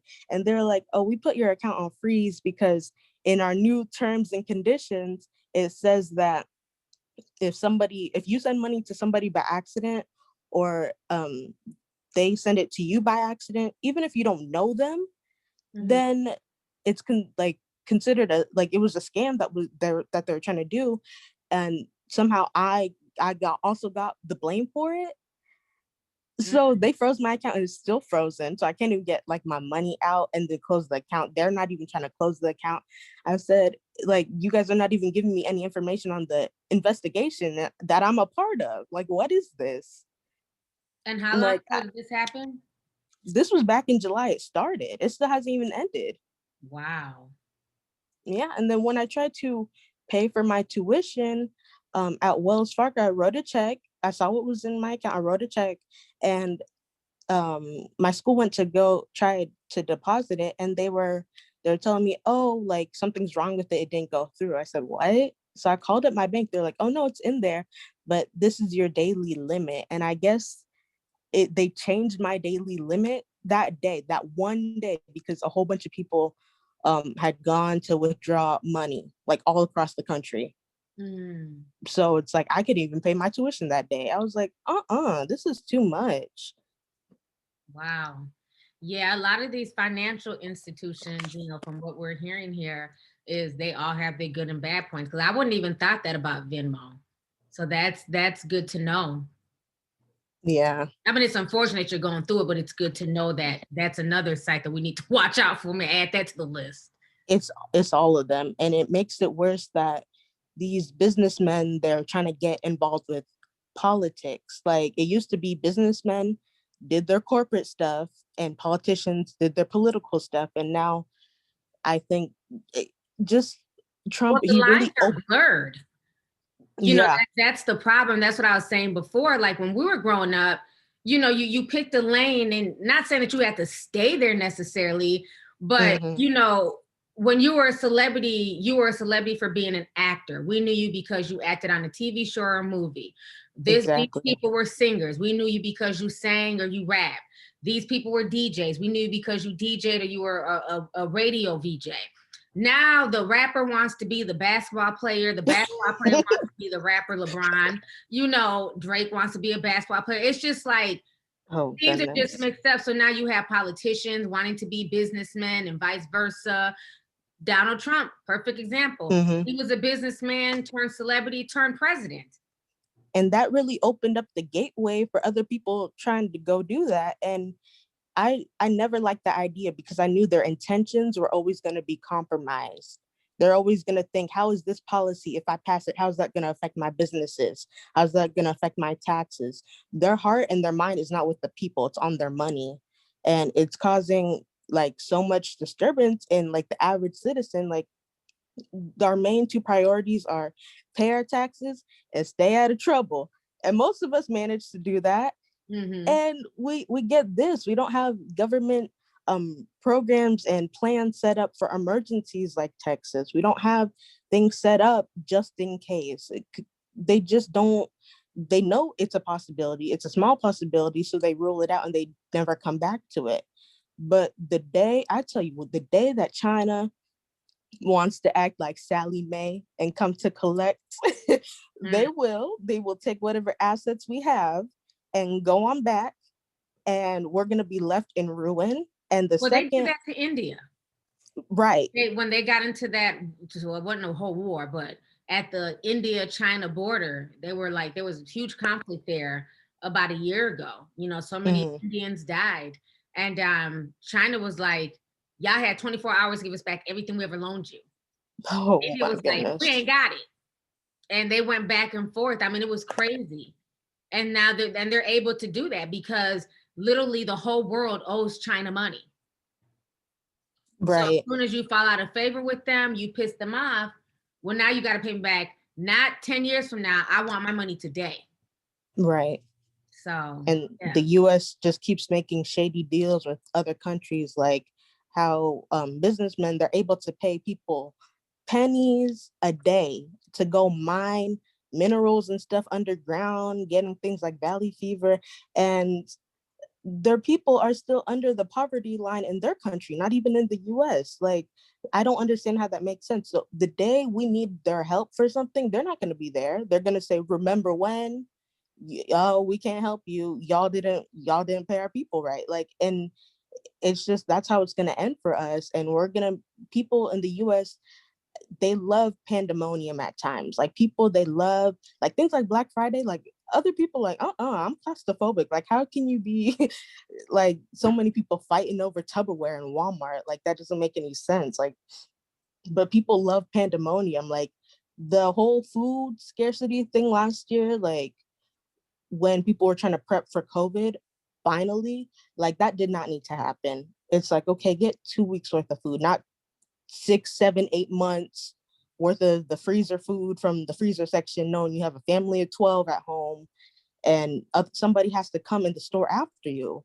Like, just take what you need. And then they got mad at the limits. Like, everybody, they caused the food shortage of the limits, like, because they took 8 cases of water for like every time they went to the store, them, and it's only them and their partner in one apartment. Like, it's just, people need to also think about the person after them is what I'm trying to say. Like, Right. just keep in mind, there's always going to be somebody after you coming down. So, well, thank you so much for calling in, Krista. I appreciate it. Thank you. All right. So she made a lot of good points. I'm going to take the last 2 calls because we're already hitting 8 o'clock. So let me go ahead and bring on Taisha Pierce. Taisha, if you go ahead and unmute your microphone. Hello. Hi, how are you? I'm good today, actually. Thank you for asking.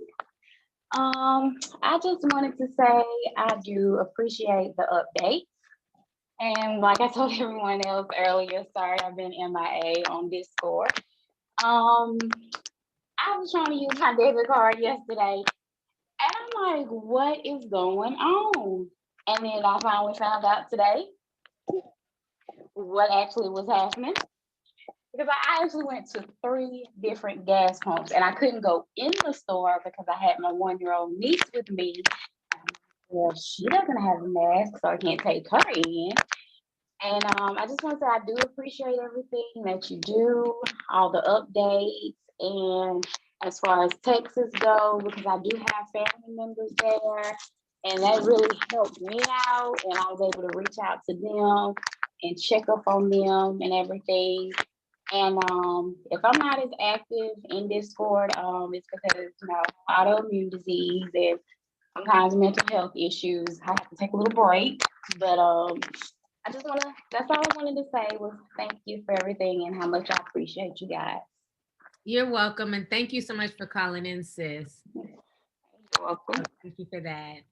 Let me go ahead and bring on Lee DT. Lee, if you go ahead and unmute your microphone. Hi, good evening. Thank you. Hi, did I pronounce your name right?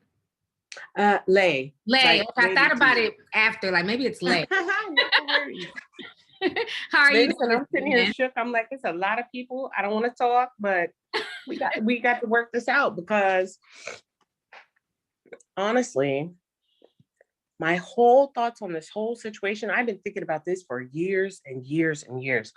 I always watch like the preppers, and I always look at our money, our finance, but I'm from the Midwest. And it's a little different because if we don't have money, as long as we have food, we're okay. I was actually the one that said earlier, like, you got to think about the tangibles, right? Because we are looking at Bitcoin, we are looking at the internet, and we are looking at giving people our power when it comes to our money.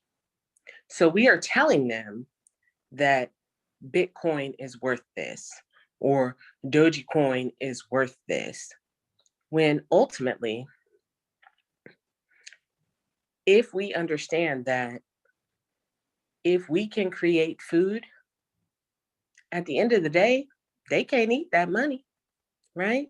We have to take it a step further. Instead of constantly looking at the money is crazy, because it is, because we have always allowed it to be that way, because that's what we were raised to know, which is totally understandable, that society around the world. But we have to get to a point where we can say, hey, wait a minute, I don't have to have your cash as long as I can feed my family, as long as I can fish for food, as long as I can hunt for food, as long as I can use my hands to build. And I think that we're giving too much credence to coins and cash when the power is truly in the people to say, hey, wait a minute. All this cash y'all talking about, you people that know nothing but how to manipulate a dollar would starve if we didn't feed you. Right. But do you think also too that it's almost too late, because the society that we live in right now in 2021, even like here in Minnesota, you can only go hunting during certain seasons. You have to have a hunting license. You can only go fishing at certain lakes. You have to have a fishing license. You can only catch, certain fish. It's like there's all these rules and regulations where it's like we're not even really free to do that. I mean, just even think like back in the day, like I don't know, 1800s, you could just take a damn flagpole. This is my land. Now it's like you gotta pay taxes and get permits, and like so much regulation goes on with everything. And I think that's the part where it makes people just feel like overwhelmed. And it's just like, while I would love to go back to that, is it even feasible because of where we're at right now with, in this 21st century, and especially with technology? So I think two ways, because my career is in technology. So I'm kind of like, that's how I collect a check. But at the same time, I also think that we have to consider that, and let me just take this back. I'm from Kansas. So I ain't too far from you, okay? I understand. I understand this ridiculousness where they're like, you can hunt deer now. But, if you hunted them a day later, you might get a fine or go to jail. And it's like, but I just want to feed my family. That's all I want to do. But I think the thing is that focus in society has been so much on green money that we have taken away from our children the ability to actually navigate the land. While I understand that we are putting out here these situations where you have to get a permit for this, that, and the next, technically, we can still grow food and start at a place of, let's start with plants. Let's teach our children how plants work, how they work for our bodies, and then go from there to actually work to animals if we need to. And then again, we take back our power to say, I don't need you to tell me that I must go to this commercial grocery store and purchase this chicken that you have injected with whatever, I don't know what, because I know when I was a kid, the meat didn't look like this. We got pterodactyls now, and I'm used to chicken. It's not the same. So I think that I think we have to be comfortable with being uncomfortable temporarily to express to not only ourselves, but our children, and bring them up to understand what food is supposed to look like, so that we aren't relying upon medicine, which again goes back to money, because they can charge us what they want because they put what they want in the food, which requires medicine to make us be able to accept whatever they've done to this food to make it not look like what we know to be true. So no, I don't think technology is a problem. I think that our dependence upon technology as a problem. And I think that our level of comfort at letting others dictate to us what is acceptable for us without questioning, hey, wait a minute, that's not okay. I think that is the point where we get to where it becomes, okay, I don't know how to deal with finance. I don't know how to deal with these stocks and these people out here that have all this money, not us regular folks, like not the people on here tonight, because we're all regular folks, understanding that we're trying to make more money and they are literally saying, hey, go invest in this, go invest in that, and taking our money to make more money for them. When truly all we need are the basics. And if we can actually get back to the basics, we kind of take back our power to say, yeah, but y'all know how to work this system that could shut down at any time. And I know how to work the land that's going to ensure that you don't die. Yeah. Because, yeah, when it's all said and done, you can't eat your stocks, you can't eat your Bitcoin, they don't provide nourishment, And that's it. It frees the money. Like we were talking about earlier, you can't necessarily go to the grocery store to go buy stuff. So in a minute, we probably will have to, learn to be more self-sufficient. And that's one thing I was saying, I think in a previous Zoom meeting, is that I feel like people back then, like back in the day, was so much more self-sufficient than we are now. Like, yes, we understand technology and, we're sharp as wit when it comes to building websites and doing things like that. But when it comes to things that you need to sustain life, how many of us can actually milk a cow? I've never touched a cow's udders. Like, that's just being honest. How many people actually, know how to like grow food enough to like last you through the year? How many people actually know how to can? Because back in the day, you only had certain food during certain seasons. You only had like blueberries and strawberries during the summer, but now we've been so conditioned and so convenienced that if I want to eat an avocado right now in the middle of February in Minnesota, I can go to the store and go get one. Whereas if this was like 30 years ago, no, you couldn't, Right. So I think we definitely have to get back to that, and even, I forget her name, Tia Marie, she's on the Discord as well. She's been talking a lot about community gardens where you can rent out plots of land in these community gardens. And so like if you don't have like a backyard or, the right type of dirt, you can go to these community gardens and rent them out and be able to grow your own food that way as well. Right. So that might be some things that we need to all start looking at in the future, because we're so dependent on so many things. It's like, even think about what happened in Texas recently for people who didn't prepare and who didn't have food. And so they ventured out to try to go to these fast food restaurants. The wait times were upwards of 2 hours. And then by the time some people got to the front of the line, the food was gone.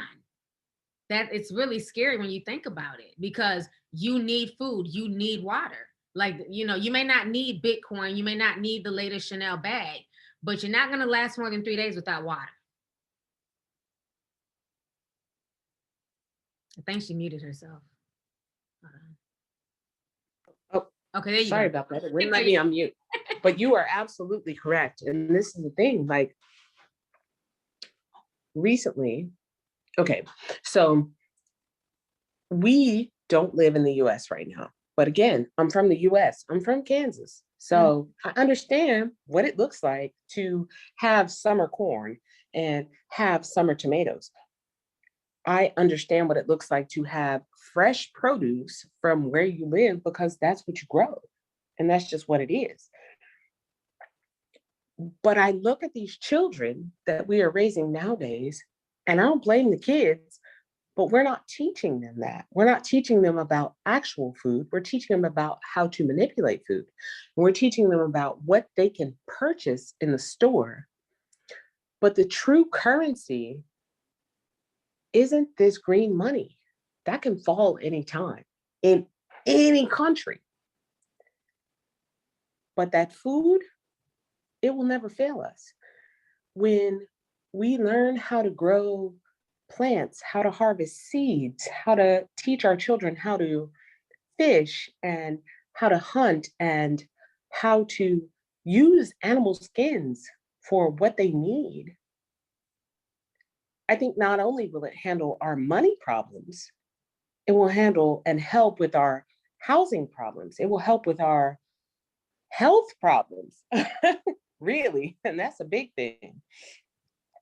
And I don't think that, I think we're being taught, we're being ingrained to understand that instead of us focusing on that, let's focus on what's online. But then let's keep the fear in the back of all of our minds about what if they shut our internet down? Mm-hmm. And that's, that to me, that's the scariest part. It's like, if they shut our internet down and we've not talked to each other, we've not built our own communities to say, this is how we're going to feed each other. What do we look like? And it doesn't matter about America, anywhere on the continent of Africa, anywhere in Europe, we will all be in the same position. Yeah. No, I definitely agree. I definitely agree. So yeah, thank you so much for calling in, Lay. I really appreciate it. Thank you. Have a good night. You too, ma'am. So this was definitely a good meeting, lots of good information. So I want to thank all you guys for coming through tonight. You know, just talking and, you know, just politicking about just so many things, from finance to preparedness and, you know, what we can do. And this is what I love about the Zoom meetings, you know, getting to hear from you guys and hear y'all's opinions on stuff. And you guys have given me stuff that I'm going to go look up and research after this. So I'm really happy about that. So thank you guys again. And before we go, I just want to let you guys know that the Game of Thrones party is this Saturday. I will have all the information in the Game of Thrones room. I probably won't post it until like Saturday morning. It's gonna be on StreamYard. So I will be sending you guys the link. You'll be able to watch it on YouTube, but it's gonna be done on StreamYard. So if you wanna call in and you're a Game of Thrones fan and you wanna, you know, talk about your favorite character, what season or what episode you really like, I'll have all that information in the Game of Thrones room on Saturday where you can call in. You must have your same Discord name on StreamYard, so that way we know it's you. I don't want random people calling in talking about stuff that has nothing to do with Game of Thrones. We don't want the energy dissipated, so I just want to stick to Discord members only calling in. Please only call in if you watch Game of Thrones. Do not call in talking about Real Housewives, like, or just whatever show. This is just for Game of Thrones people. For the folks wondering, feel free to wear a costume. But it's gonna be at least like a 3-hour show, but I think it's gonna be really good. So if you guys really enjoyed this show and wanna really talk about some deep stuff, we will be doing that this Saturday at 7 o'clock. So mark your calendars.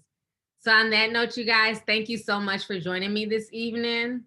I don't know if Marinelle is gonna unmute you guys. I don't know where she's at. Okay, I guess she's not gonna unmute y'all. But okay, I'm gonna go ahead and end the meeting. I'll see you guys on the Discord.